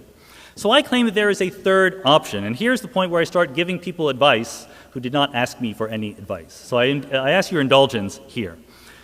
The third option, as I see it, for the person who is religious is to say, look, we admit we were wrong. We were wrong hundreds of years ago when we based our belief system on the idea that God was in charge of it all. Of course we were wrong. It was 2,000 years ago. We didn't have microscopes or telescopes. What right do we have to think that we would have gotten the fundamental nature of reality right? But, this person could hypothetically say, religion is much more than theism. It's not just the belief in God. There is the fellowship we feel for our human beings. For centuries, religious traditions were the place where human beings did their most careful, sustained, and rigorous contemplation about what it means to be human, about what it means to experience joy or suffering, to feel camaraderie with your fellow man, to be charitable, and so forth, to have meaning and purpose in your lives. So maybe, this person could say, there's something to be learned even for naturalists from the outcome of all that contemplation. Maybe there is wisdom in scriptures, in the Sermon on the Mount, in the art and the music and the lives of the saints, or for that matter, in the Bhagavad Gita or the Tao Te Ching. I don't know whether there is wisdom there. I'm asking for guidance. At the end of the day, we are all human beings trying to figure out our way in this confusing world. The point is that naturalism replaces theism, but it doesn't replace religion. It doesn't necessarily provide answers to the hard questions of meaning and fulfillment and purpose. I think that it can. I find naturalism personally to be an inspirational and profound view of the world. Ironically, the part I find most inspirational is the fact that someday I will die. Everyone in this room will someday be dead, and there will not be an afterlife, a continuance, a judgment. The lives we lead now are not dress rehearsals. They are the only performance we have. Therefore, what matters is what is here, the people we know and love, the lives we can change, the good we can do for the world. That is all there is, so of course, that is what matters. Another way of putting it is, naturalism has addressed the easy questions, the basic physical features of how the world works. But there are hard questions of meaning and purpose and fulfillment yet to be answered. The way I like to say is, we have picked the low-hanging fruit off of the tree of knowledge. But there's a lot of succulent goodies up there on the higher branches, and we'll get there faster if we all climb together. Thank you.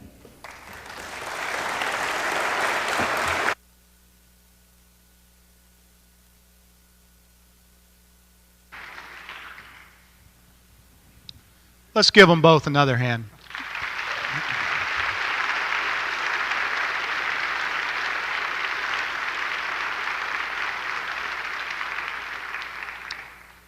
This was just amazing. And the one thing I'm amazed by is that there are great disagreements about time, but both of them stayed on time. And so thanks, guys. And come on up to the podiums. Let me explain how this is going to work, and I need to get my notes here.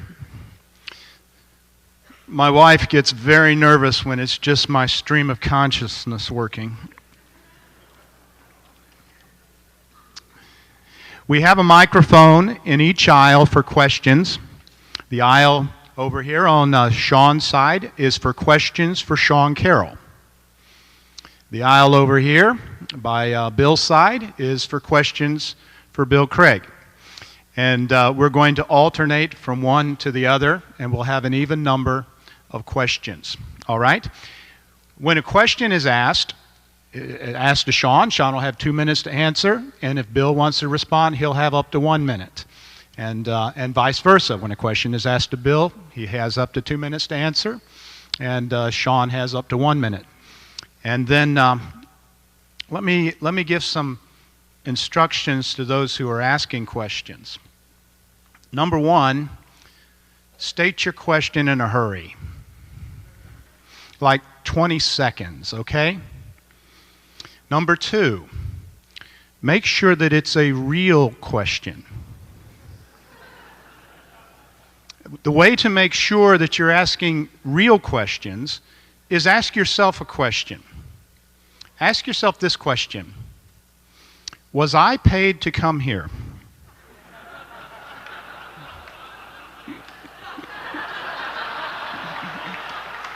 Exactly.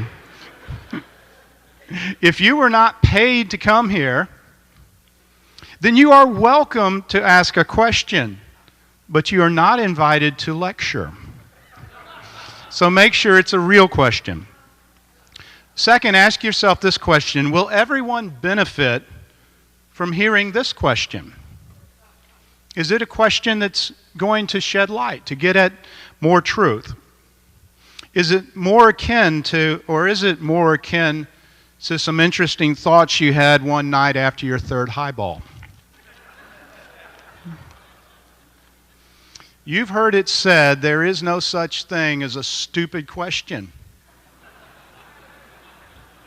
That's not true. That's a stupid saying. And my last instruction would be, you only get one question. When you ask your question, step away from the microphone. No follow-ups, unless Sean or Bill ask you for, if they don't understand what you're asking and they ask you a question, then you can clarify it. So we can get more questions in and everyone will be happier. So come to the microphones now and we will begin. One other thing, here at the Greer Herd Forum, we follow Robert's rules. My name is Robert. I make the rules. So.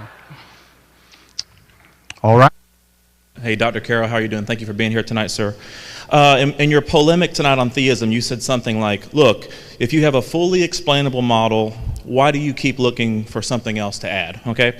Now, my question is something like this. If you took as a metaphor for the universe, say that we have a complete and entire physical explanation for the existence of the jet engine. You know, we can talk about internal combustion, all the things that go into making it and so forth. But does that complete knowledge mean that Frank Whittle didn't exist? Does a fully accurate mathematical model make this so? My question is this exactly.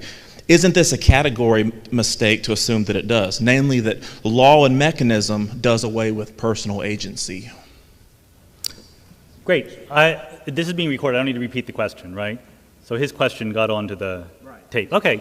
Yeah, so that's a very good question, and I think the answer is the universe is different than things inside the universe. As I try to explain, there's a reason why there are reasons why. There are reasons why in our everyday life it is perfectly correct to speak a language of causation and explanation and invention and creation.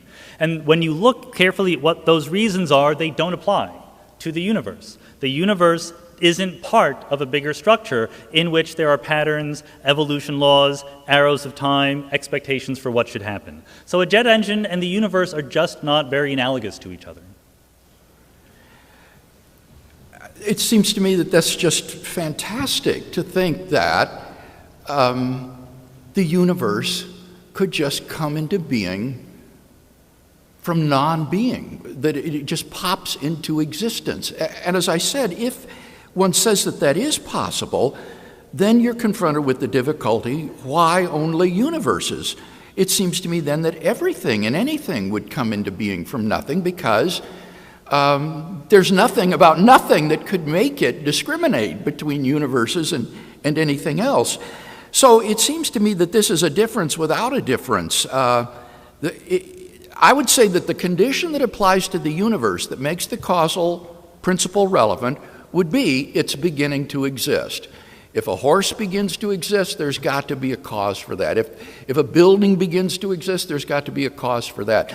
Similarly, if the universe begins to exist, there needs to be a cause for that. And in that respect, the conditions for the causal principle do apply. Sorry, I'm over time. Dr. Craig, what would you say to a Thomist, a follower of Thomas Aquinas, who says, I have good arguments for God, such as Aquinas' 5 ways, that are based on indubitable metaphysical principles? It would be imprudent to advance a theistic argument that rests, even partly, on modern science, since science can change, and if some theistic argument loses face as science changes, so does theism. Dr. Craig, what about this charge of imprudence from the Thomist? Yes, I would say that Thomas Aquinas' own metaphysical principles are highly dubious and in doubt, and that therefore I have little confidence that his arguments are, as he claimed, demonstrations. Aquinas was familiar with the Kalam cosmological argument. This is a very ancient argument, and he was aware of the Muslim medieval thinkers who championed it. And Aquinas said, if the universe did begin to exist, then clearly there had to be a cause of the beginning and of motion. But he thought you couldn't prove with demonstrative certainty that the universe did begin to exist. Of course, they had none of the modern empirical evidence. But I'm persuaded, and I think Aquinas would agree, that the philosophical arguments for the beginning were good probability arguments, even if they weren't mathematical demonstrations. So I think Aquinas simply raised the bar too high for what constitutes a good argument for God's existence. We don't need to have certainty or mathematical demonstrability.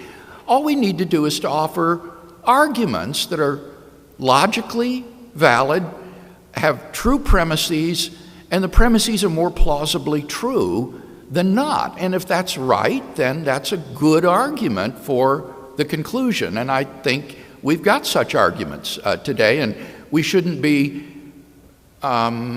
preoccupied with Aquinas' concern for metaphysical or mathematical demonstration. One of the architects of the Big Bang model was Georges Lemaitre, who was a Belgian physicist, mathematical physicist, MIT and Harvard graduate, and also a Jesuit priest. And later in life, in the 1950s, he was serving on a papal commission because the Pope at the time wanted to put forward a statement that said, look, the Big Bang, excellent evidence for the existence of God. And Lemaitre stopped him from doing that. He said, no, you can't get the peanut butter of theology mixed up with the chocolate of science. It does not actually taste great together because, who knows, some days some smart ass will come up with a theory of the universe that is eternal and there isn't a Big Bang anymore. Dr. Craig and I are on the same side. We think that Lemaitre was wrong to make that kind of statement. We both believe that if you're going to be an intellectually honest theist, you need to accord with the best data from the universe. And as we both agree, science is not in the job of proving things with metaphysical certitude. It says that models get better and better at fitting the data. I think that works just as well for theism as it does for naturalism. Dr. Carroll, thanks for being here tonight. My question, at the end of your first speech, you mentioned how, in a nutshell, the theist weasels his way out of predictions that he would make based on the evidence. My question is, though, coming at it, that seems to be assuming that naturalism is some sort of default position and that theism is just adding one step on. My question would be that, do you not find that naturalism is a sort of a bent, an angle that you're coming at it at, and that you allow nothing in that realm? Because, I mean, granted, I know that's what naturalism is, but that you're so shut off from the beginning that nothing could ever meets the evidence, or necessarily, like Lawrence Krauss says, even if it was in the skies, it maybe consider it. That's right. Yeah, I think this is a good point. Personally, I think that there would be no problem for me to be persuaded out of naturalism. All right, the roof is not. But I think that it's a matter of what is the model that best fits the data. Again, 500 years ago, I would have been a committed theist, and because that was the best we could have done at the time. So I think that it is not an assumption. Some people try to sometimes say that science or naturalists start from an assumption of naturalism, so they just simply won't consider alternatives. I'm very happy to consider alternatives. I think that there were some phenomena in the world which really looked exactly like some religious tradition was saying should happen and was miraculous, was seemingly violating the laws of physics. What would scientists do in that situation? They would not say, oh, we're not allowed to think about this because we agreed yesterday at faculty tea that the world was a natural world. I think they would try to come up with the best explanation. If the best explanation is not naturalism, then I would buy that. I will say that naturalism seems to me to be a priori simpler than theism, because naturalism is the natural world, theism has the natural world and something else that I think is ill-defined. But I didn't actually use that. I think in a proper quantitative Bayesian probability analysis, my prior for naturalism is higher than my prior for theism, but overwhelming evidence will always take care of that. I just don't think it's there. Yeah. Both the naturalist and the theist can be stubbornly committed to their worldviews and not allow contrary evidence to overthrow it. Naturalists are just as adept as theists at explaining away evidence that they find inconvenient.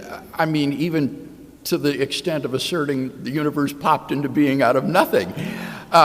So that's a charge that I think goes both ways. It would be possible to falsify theism, for example, by showing a contradiction in the concept of God, as some have sought to do, that there could not be, for example, an omniscient person or a timeless person or something of that sort. So that would be a means of falsifying theism if one could go that route. Dr. Craig, I'd like to understand whether the Kalam argument, because I'm struggling with this. You're stating that the universe has a beginning, and then you invoke cause and effect, but cause and effect is a temporal concept. So if there's no time... Is a what? Is a temporal concept. It makes sense if time exists. But before the universe, there's no time, and considerably, why would you need a cause when the concept of cause and effect does not make really any sense? Now, when you say that cause and effect are temporal concepts, what do you mean by that? Well, that you have the cause has always to precede or be instantaneous with an effect. So yeah, I don't think there's that's no true. time, I don't think that's at all true. And don't you think that causes and effects can be simultaneous? and if they are, then God and the universe come into being at the same time, and then why would you need God to explain the birth of the universe, because they're born at the same time? You are willing to grant that causes and their effects can be simultaneous, right? Sure. Okay, yes, I think that's evident. So what I would say is that God's creation of the universe is simultaneous with the universe coming into being. And what could be more obvious than that when you think about it? When else would it come into being than at the moment that God created it? So my own studied view of God's relationship to time, which is a terribly interesting subject, is that God is timeless without creation, and he is in time from the moment of creation on. The exercise of causal power by which God brings the universe into being marks God's entrance, as it were, into time in virtue of his causal relationship with the effect that he brings about. So I don't think causes do need to precede their effects temporally. They can be simultaneous with them. And in the case of creation, I would say the universe comes into being at t equals 0, and that is the same moment at which God causes the universe to come into being. I'm pretty sure nobody cares about my opinion about God's atemporality, so I will use this as an excuse to reiterate my objection to the language of coming into existence or popping into existence. That is not what the universe does, even in models where the universe has a beginning, a first moment. Because the verb popping, the verb to pop, has a temporal connotation, is the word I'm looking for. It sounds as if you waited a while and then pop, there was the universe. But that's exactly wrong. The correct statement is that there are models that are complete and consistent in which there's a first moment of time. That is not the same as to say that there was some process by which the universe popped into being. That's yet another difference between the universe and things inside the universe. Dr. Carroll, you've said in prior talks that in the laws of physics that we observe today, there's no room for free will.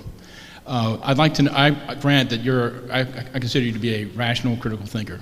So how do you reconcile critical thinking if at the same time you believe you don't have the free will to choose between true and false premises and valid and invalid logic? If those choices are made for you, how is anything anybody says not immediately irrational? I know I'm in trouble when someone says, I consider you to be a rational thinker before they ask me the question. So I think I'm not exactly sure what you read. I think if you read carefully, I believe in free will. I'm pro-free will. I think that free will is an emergent concept in a universe which at the fundamental level is completely mechanistic. I think there are laws of physics that do not involve what we call a libertarian approach to free will. I do not think that human beings supersede the laws of physics. I think that human beings are collections of elementary particles interacting according to the laws of physics. And if I was able to write down every single particle in my body and I had a Laplace's demon level of computational ability, I could predict what I would do. But I don't have any of that. I don't have the information, the microstate of my quantum mechanical wave function. And therefore, the vocabulary I use to describe myself is as a human being making choices according to rational principles. And I think that it is absolutely legitimate in that framework to say free will is real. It is the most I ever wrote on free will was a short blog post called "Free Will is as Real as Baseball." Baseball is nowhere to be found in the fundamental laws of physics. It is a description at a collective level of things that happen in the macroscopic world. That doesn't mean that baseball doesn't exist. It just means it's not there in the fundamental laws. I would say that free will is exactly the same way. So I think there's nothing wrong with using the language of people making choices, people being correct or incorrect. Well, it seems to me that on your view, free will is ultimately illusory because everything we do is determined by what goes on the fundamental level.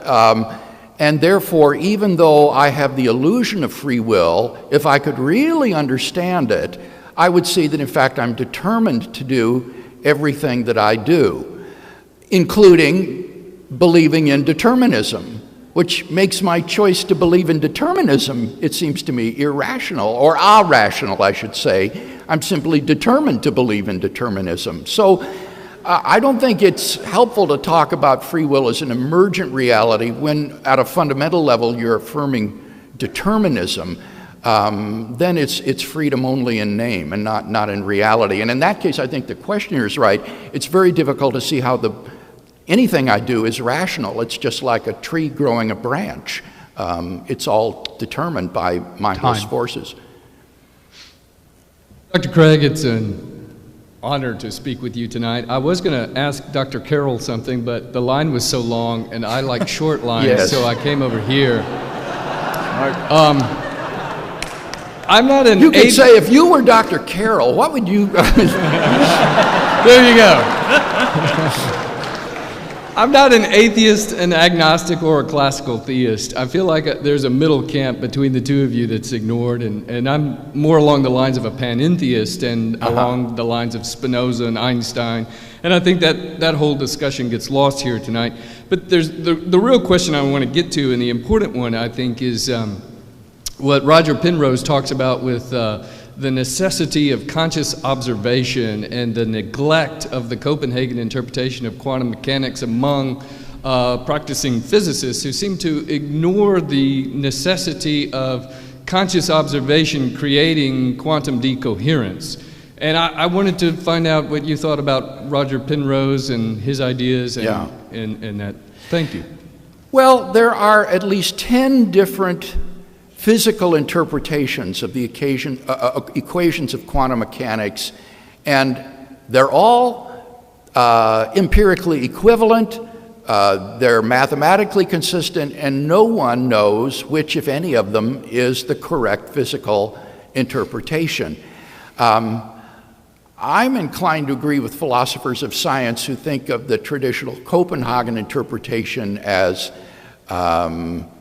really just quite unintelligible, and I'm therefore more inclined to some sort of deterministic theory of quantum mechanics, like David Bohm's quantum mechanics.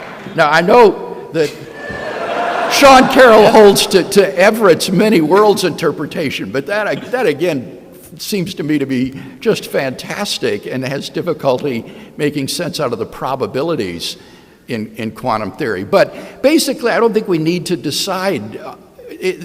No one knows for sure what is the correct physical interpretation. It works, and that's what the practicing scientist is concerned with, but it remains a matter of deep debate as to how to understand it.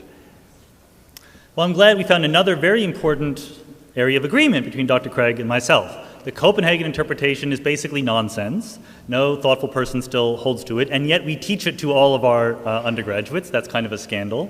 And and no one knows what the right answer is. I would also agree with that. I do hold to the many worlds interpretation. I think that you see it's a sort of consistent split that we have, because people do, when faced with the statement of the many worlds interpretation, it bothers them at an emotional level. I mean, where do you put all of those worlds? How do you fit them into the universe?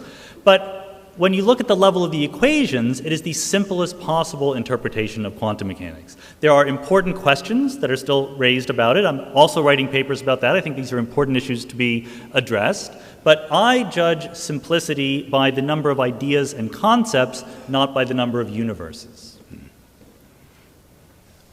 Well, thank you for taking my question. Assume we had a model of the universe that corresponds to reality concerning all material things. Is it still logically possible to affirm the existence of a God? Yes. I didn't hear the final. Is it still possible? Yeah, what? maybe say the whole thing over again. Yeah, look, one more time, I'm sorry. Assume we had a model of the universe that corresponds to reality concerning all material things. Yeah. Is it still logically possible to affirm the existence of a God? Good, so yes. Sure. It's logically possible to assert a whole bunch of things. And it's logically possible to assert that Isaac Newton had the right theory of gravity and Einstein didn't. It's logically possible to assert the steady state theory. You can probably I get email from people who believe this. They're not very logical people, admittedly. But the way that science goes about deciding on theories is not on the basis of logic alone. It's not about, you want your theories to be logical. I think that's the minimum requirement. But there are many, many, many logical theories. One of them is that we're all living in a computer simulation. There's a mad scientists out there. One of them is that none of you exist. I'm a brain in a vat. These are all logical possibilities. At about a similar level of plausibility in my mind, there's the logical possibility that we live in a world that always obeys the laws of physics, and yet God created it and is hiding from us. So that's absolutely logically possible. I don't give it a lot of credence. Yeah, logical possibility is simply too easy. And therefore, I think probably you meant something perhaps different than just mere logical possibility. What we're talking about is maybe metaphysical possibility or plausibility. Those are the real issues that I think are important, because it would be pretty surprising if you could show that something like this would be logically impossible. Dr. Craig, you've been very skeptical about the idea of universes just popping into existence. Does cosmology have anything to say about where God might have come from, or are we allowed to think that he could have popped into existence? Yeah. No, obviously cosmology would not have anything to say about where God came from, because God is a non-physical, transcendent entity beyond the universe. That's why I use the word transcendent in that argument. This is something that is beyond the universe. The universe is defined as all contiguous physical reality. But I do want to take this opportunity to highlight for you a very significant difference between Sean and myself that is a philosophical difference that has tremendous impact upon this whole debate, and that has to do with this idea of popping into existence. If I'm not mistaken, Dr. Carroll holds to what is called a tenseless theory of time. That is to say, past, present, and future events are all equally real. Temporal becoming is merely a subjective illusion of human consciousness. There is nothing privileged about the present, ontologically speaking. I hold to quite a different view of time. I think that temporal becoming is a real and objective feature of the universe. The future doesn't in any sense exist. Things really do come into being and go out of being. And that's why I use the language of popping into existence, not because I illicitly presuppose a time prior to the origin of the universe, but because I believe in a tensed theory of time which affirms the objectivity of temporal becoming. And on that view, the beginning of the universe does not just tenselessly exist. The universe comes into being, and surely that requires a cause. Now, this is not just an unfounded metaphysical assumption on my part. I've written 2 books on this in which I defend the tensed theory of time giving arguments for it and answering objections against it, and then I attack the tenseless theory of time, giving arguments against it and answering the arguments for it. But this is a huge metaphysical assumption that underlies this debate and divides us. As it were. There is so I will confess, I don't know, this is not answering your question, but it's a confession that as a scientist, there is this enormous temptation that I am constantly resisting when we're in dialogue between science and theology, which is that theologians talk about the relationship between God and time, or God's status as necessary or anything like that. And there's a big part of me that wants to say, you know, why are you working so hard to extract yourself from these dilemmas when you can just say God doesn't exist? It just sounds crazy. And then I realize I'm a cosmologist. And the same people could say the same thing about everything that I say. There's plenty of things that I say that sound crazy. So I think that all I'm saying is I think these are difficult, interesting questions. And it's very, very hard on the basis of thinking alone to get the right answers. That's why science has this huge advantage that we collect data. Dr. Carroll, you asserted that theism is unreasonable, at least in part, because the term God is poorly defined. So you, at the end of your first talk, you said the solution to the problem that, from a theist point of view, the world is not as we would predict. It's easily solvable because of the flexibility of the terminology of God. So the theist can simply form any of hundreds of models of God that explain why the world is the way it is while maintaining the creative agency of God. And that's unreasonable. But when you want to show the plausibility of an eternal universe, you build a model, and you showed 17 of those, and you said all of them could work, but you don't think that any of them are right. They could be right, but you don't think they're right. And that is reasonable. And I'm just wondering if you could clear up for me how that's consistent. Sure, that's fine.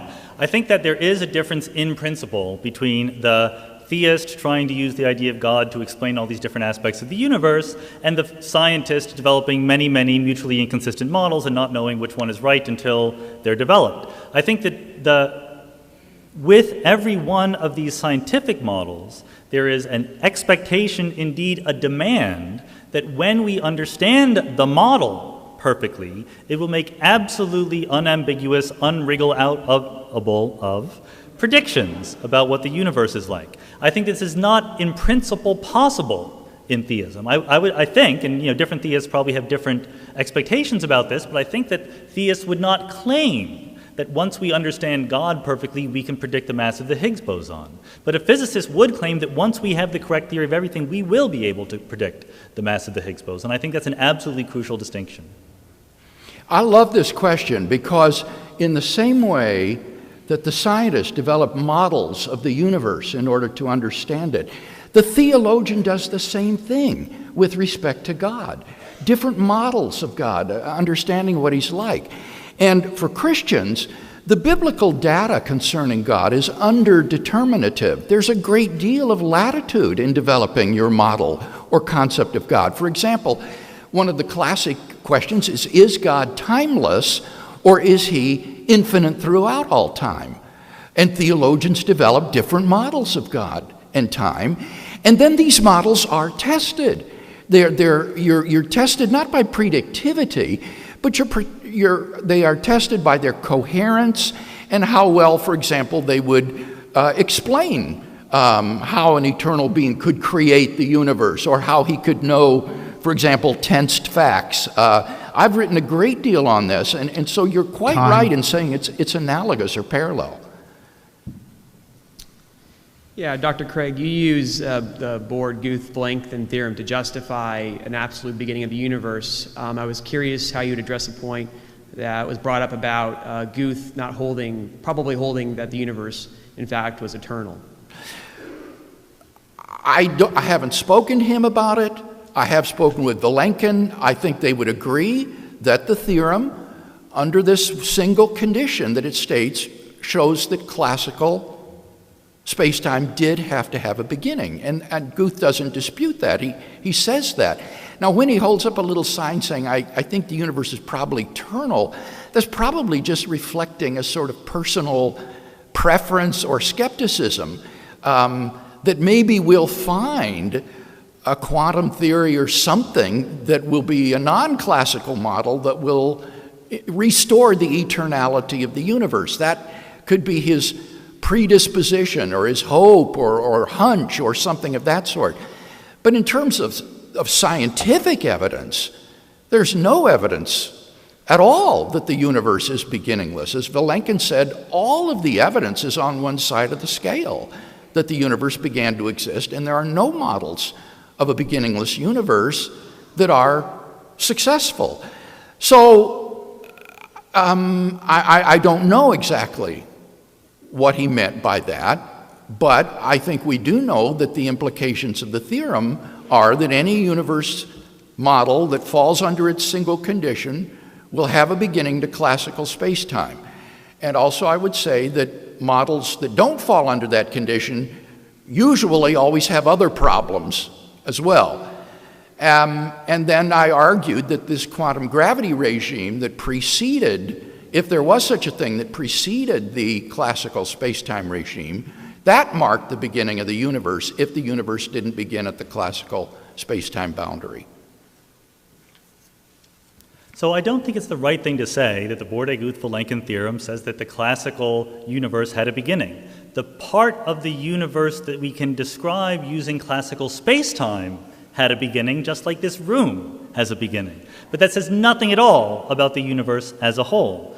Alan Guth does not believe the universe is eternal because it's a hunch or a personal preference. It's because he's a scientist and he's trying to develop models that fit the data. We have puzzles in cosmology. Given his knowledge of the models, he believes the best way forward, the most promising way forward, are the models in which the universe is eternal. He knows that there is a theorem saying that if you obey the rules of quantum mechanics under the assumptions I gave, the universe must be eternal. He knows the early universe had a low entropy, and the best possible explanation we currently have for dynamically explaining that involves an eternal cosmology. This is exactly how scientists work all the time. Dr. Carroll, someone actually got to this question earlier, so just kind of a repeat and maybe have some further comment on it. But suppose there was, a naturalistic model for the universe and everything. What would your rebuttal be for someone who said there is yet a God that still works outside that model? Those might be kind of unfalsifiable, but I would still like to comment on that.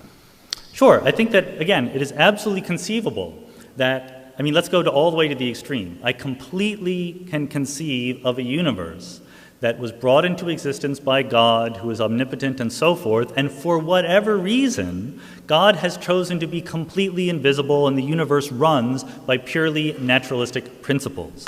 In that case, I'm not saying that it is logically impossible or even that it is illegitimate to conceive of that possibility. I just say it gets you nothing. By all of the conventional standards of scientific or even philosophical explanation, if I have two possible models that fit what we observe about the universe, and one of them has less stuff, less ideas, is more self-contained, is more rigid and well-defined than the other one, I'm going to prefer that one. I'm never going to say I completely rule the other one out. And this is not a completely hypothetical circumstance. Cosmology, quantum mechanics, quantum field theory, particle physics are full of many, many models that are in principle compatible with the data, but only if you take some parameters and push them out where they shouldn't be, make them very, very small, make them very, very invisible. We put limits on our theories. We do not rule them out entirely. But when the limits, the constraints become so strong, the theories become uninteresting. We have a better way of moving forward. To me, that's the situation with naturalism versus theism. The arguments that I've offered tonight are consistent with the universe being self-contained in the way that Dr. Carroll described, so that needn't be an issue of debate between us. But I don't see any reason to think that the universe is self-contained. I don't see any reason at all to think that the transcendent God doesn't act miraculously in the world. And there's simply no way that Dr. Carroll, as a scientist, could know that God never acts miraculously in the universe. So that the idea that the universe is causally closed or self-contained is really a naturalistic article of faith. It's a metaphysical presupposition, not an inference drawn on the basis of science. Dr. Craig, I really have enjoyed listening to both of you today. My question is that, well, yeah, I do have a question. Can you speak directly into the mic, please? Can you hear me now? Yeah. Oftentimes when particularly believers or theists are talking about religion inside the arena of religion, they are very, very comfortable. They know what they're talking about. But when they leave that arena and they go into places and talk about cosmology or they talk about medicine, it seems like that they are trying to make their religious beliefs fit into that sphere. So my question is this. And given that you said a few seconds ago, God is not of this world or bigger than this world, why would he find it important to have a discussion about medicine or find it important to have a discussion about the stars? Why would that be significant or irrelevant to him? Because, I mean, he's omnipotent. As a systematic theologian, I am committed to having what I call a synoptic worldview. That is to say, a worldview that takes into account all of the data of human experience, not only what we learn from revealed truth in theology, but also from science, from history, from psychology and the humanities. As a Christian, I want to have a world and life view that makes sense of reality. And so I think that's why the Christian is vitally interested in these subjects and why I, as a philosopher and theologian, am terribly interested in these scientific theories about the origin of the universe, about the fundamental nature of physical reality, about the origin and evolution of biological complexity. I want to have a worldview that makes sense of the data of science. And I think that's one of the great things about the Christian worldview, is that it does form a coherent worldview that answers our deepest questions and yet is consistent with what we learn from other sources of knowledge. So that's why I am committed to the project of developing this sort of synoptic world and life view. I hesitate when it comes to my job to tell believers what to think, and then I do it. So I'm not a believer, but if I were a believer, if I were a theist, to me I would think that the fact of my theism would be absolutely central to everything I believed about the world in all of its aspects. I think that there's a modern tendency to try to shield religious belief and practice from the encroachment of scientific knowledge by saying, well, my religion has to do with my practice and my values, but nothing to do with the physical world, the biological world, the scientific world. I think that is actually a much less intellectually honest point of view than one like Dr. Craig's that engages with the full picture. Dr. Carroll, I'll try to phrase this without using terms that I know you don't like, and make this a how question instead of a why question. If our universe, our observable universe, had a first moment in time, and naturalism is true, then it would seem that we need to explain that with some sort of eternally existing set of conditions, and they would have to be necessary and sufficient to produce the effect, which is our universe coming into being, or having a first moment in time. So the difficulty seems to be that if we have an eternally existing set of causal conditions that are sufficient to produce the effect, why isn't the effect co-eternal with the cause? It seems like that's very problematic, and it seems like the easiest explanation or the most plausible explanation to how a universe with a first moment in time could come about is to say that agent causation is where we need to look, that it was a personal agent endowed with freedom of the will who can spontaneously exercise causal powers, bring about new effects. So if that's not true, how is naturalism to provide an explanation for that case?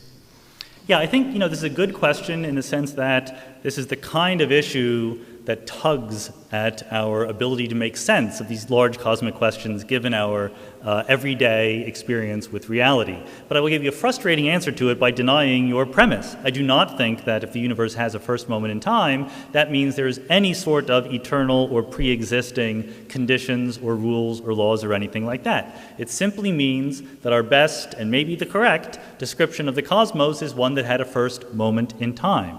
The question is, can that be self-contained in the sense that I'm using it, which is that if I write down the equations and the conditions and so forth that describe a universe with an earliest moment, am I done? Are there questions that I might have about that universe that cannot be answered by that formalism? And I think there's no obstacle whatsoever to coming up with such models. And so I would simply unask the question. I would say that, no, there aren't pre-existing or eternal rules. There is the universe, and the universe has a first moment, and the universe obeys rules during those moments when the universe exists. During those moments when the universe does not exist, there are no moments, there is no time, there are no rules. This question is very closely related to the argument that I gave against the quantum gravity regimes being past eternal. Namely, if the causal conditions that are present there are sufficient for the effect, then the effect would have always been there. But if they're not sufficient, then it becomes incomprehensible why they appeared just 13.7 billion years ago. And therefore, it seemed to me, I argued, that this regime would itself have to have a beginning and come into existence. The contrast with this is when you have a libertarian agent with free will, he can exist from eternity and then freely decide to produce an effect in time without any antecedent determining conditions.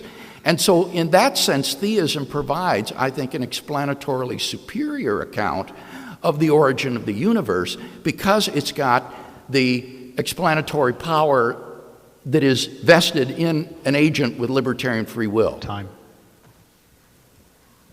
Yes, I'm really afraid I'm going to ask that stupid question, so please excuse me.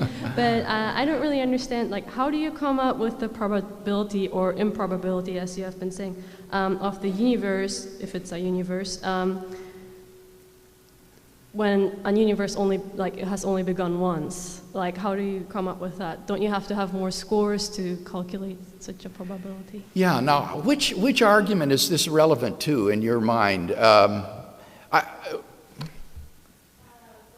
First of all, you said there is a universe, and then you have been repeating a lot that it's highly improbable that it just popped out of like the nothing. finely tuned universe. Okay, I don't think this is a good objection to fine-tuning, because what we can do is simply conceptualize a multitude of universes by varying these constants and quantities and seeing what would result.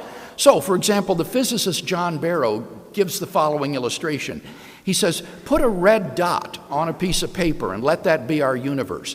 Now, alter slightly one of the constants or quantities. That will make a new universe. If it's life permitting, make it a red dot. If it's life prohibiting, make it a blue dot. Now do it again, and do it again, and do it again, until your sheet of paper is filled with dots. And what you will come up with is a sea of blue with only a couple of pinpoints of red. And it's in that sense that one can say that these finely tuned universes are enormously improbable. You don't need the universes to actually exist in order to say they're improbable. All you need to do is to have this, so to speak, logical space of possible universes described by different quantities and constants in order to say that finely tuned worlds are extremely rare. I think it's a great question because we do have this tendency to speak informally about probabilities, likelihoods, and so forth. And even professional cosmologists do this when we talk about the early universe. That seems improbable, unlikely, unnatural is the usual term that we use. And sometimes we're just totally wrong about that. And so the example that Dr. Craig just gave about the blue dots and the red dots sadly almost never applies in cosmology because it assumes there is a discrete set of dots that we can color, blue or red. Usually in cosmology, there's a continuous spectrum of possibilities. And in that case, it's much harder to even imagine assigning probabilities consistently. The example I gave, which was then sort of not talked about later, was the expansion rate of the early universe. There was a naive argument that it says it's very improbable. When you look more carefully, you realize it's extremely probable. So there's not a definitive answer as to what the correct answer is, but I'm agreeing with your implication that we should be very, very careful when using words like that. All right. Well, our time is up, but this has been, I know, it's an improbable world where you're at the microphone, and this has been great. Let's give them all a hand again.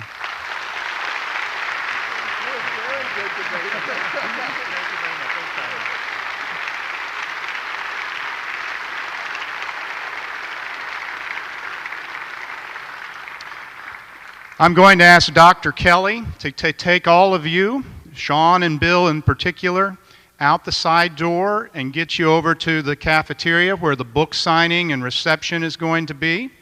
There is no such thing as a free lunch, but there are free cookies and coffee and tea and that sort of thing. So one of the things I loved about this debate was it was fierce and it was civil. And thank you guys. And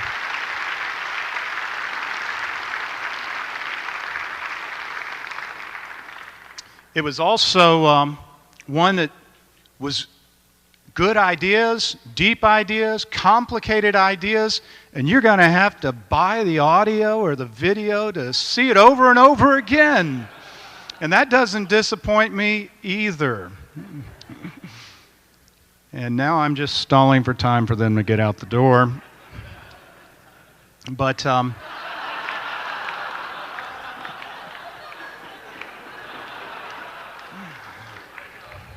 that's what they do when you give them their, well, I haven't given you your check yet. You better get going.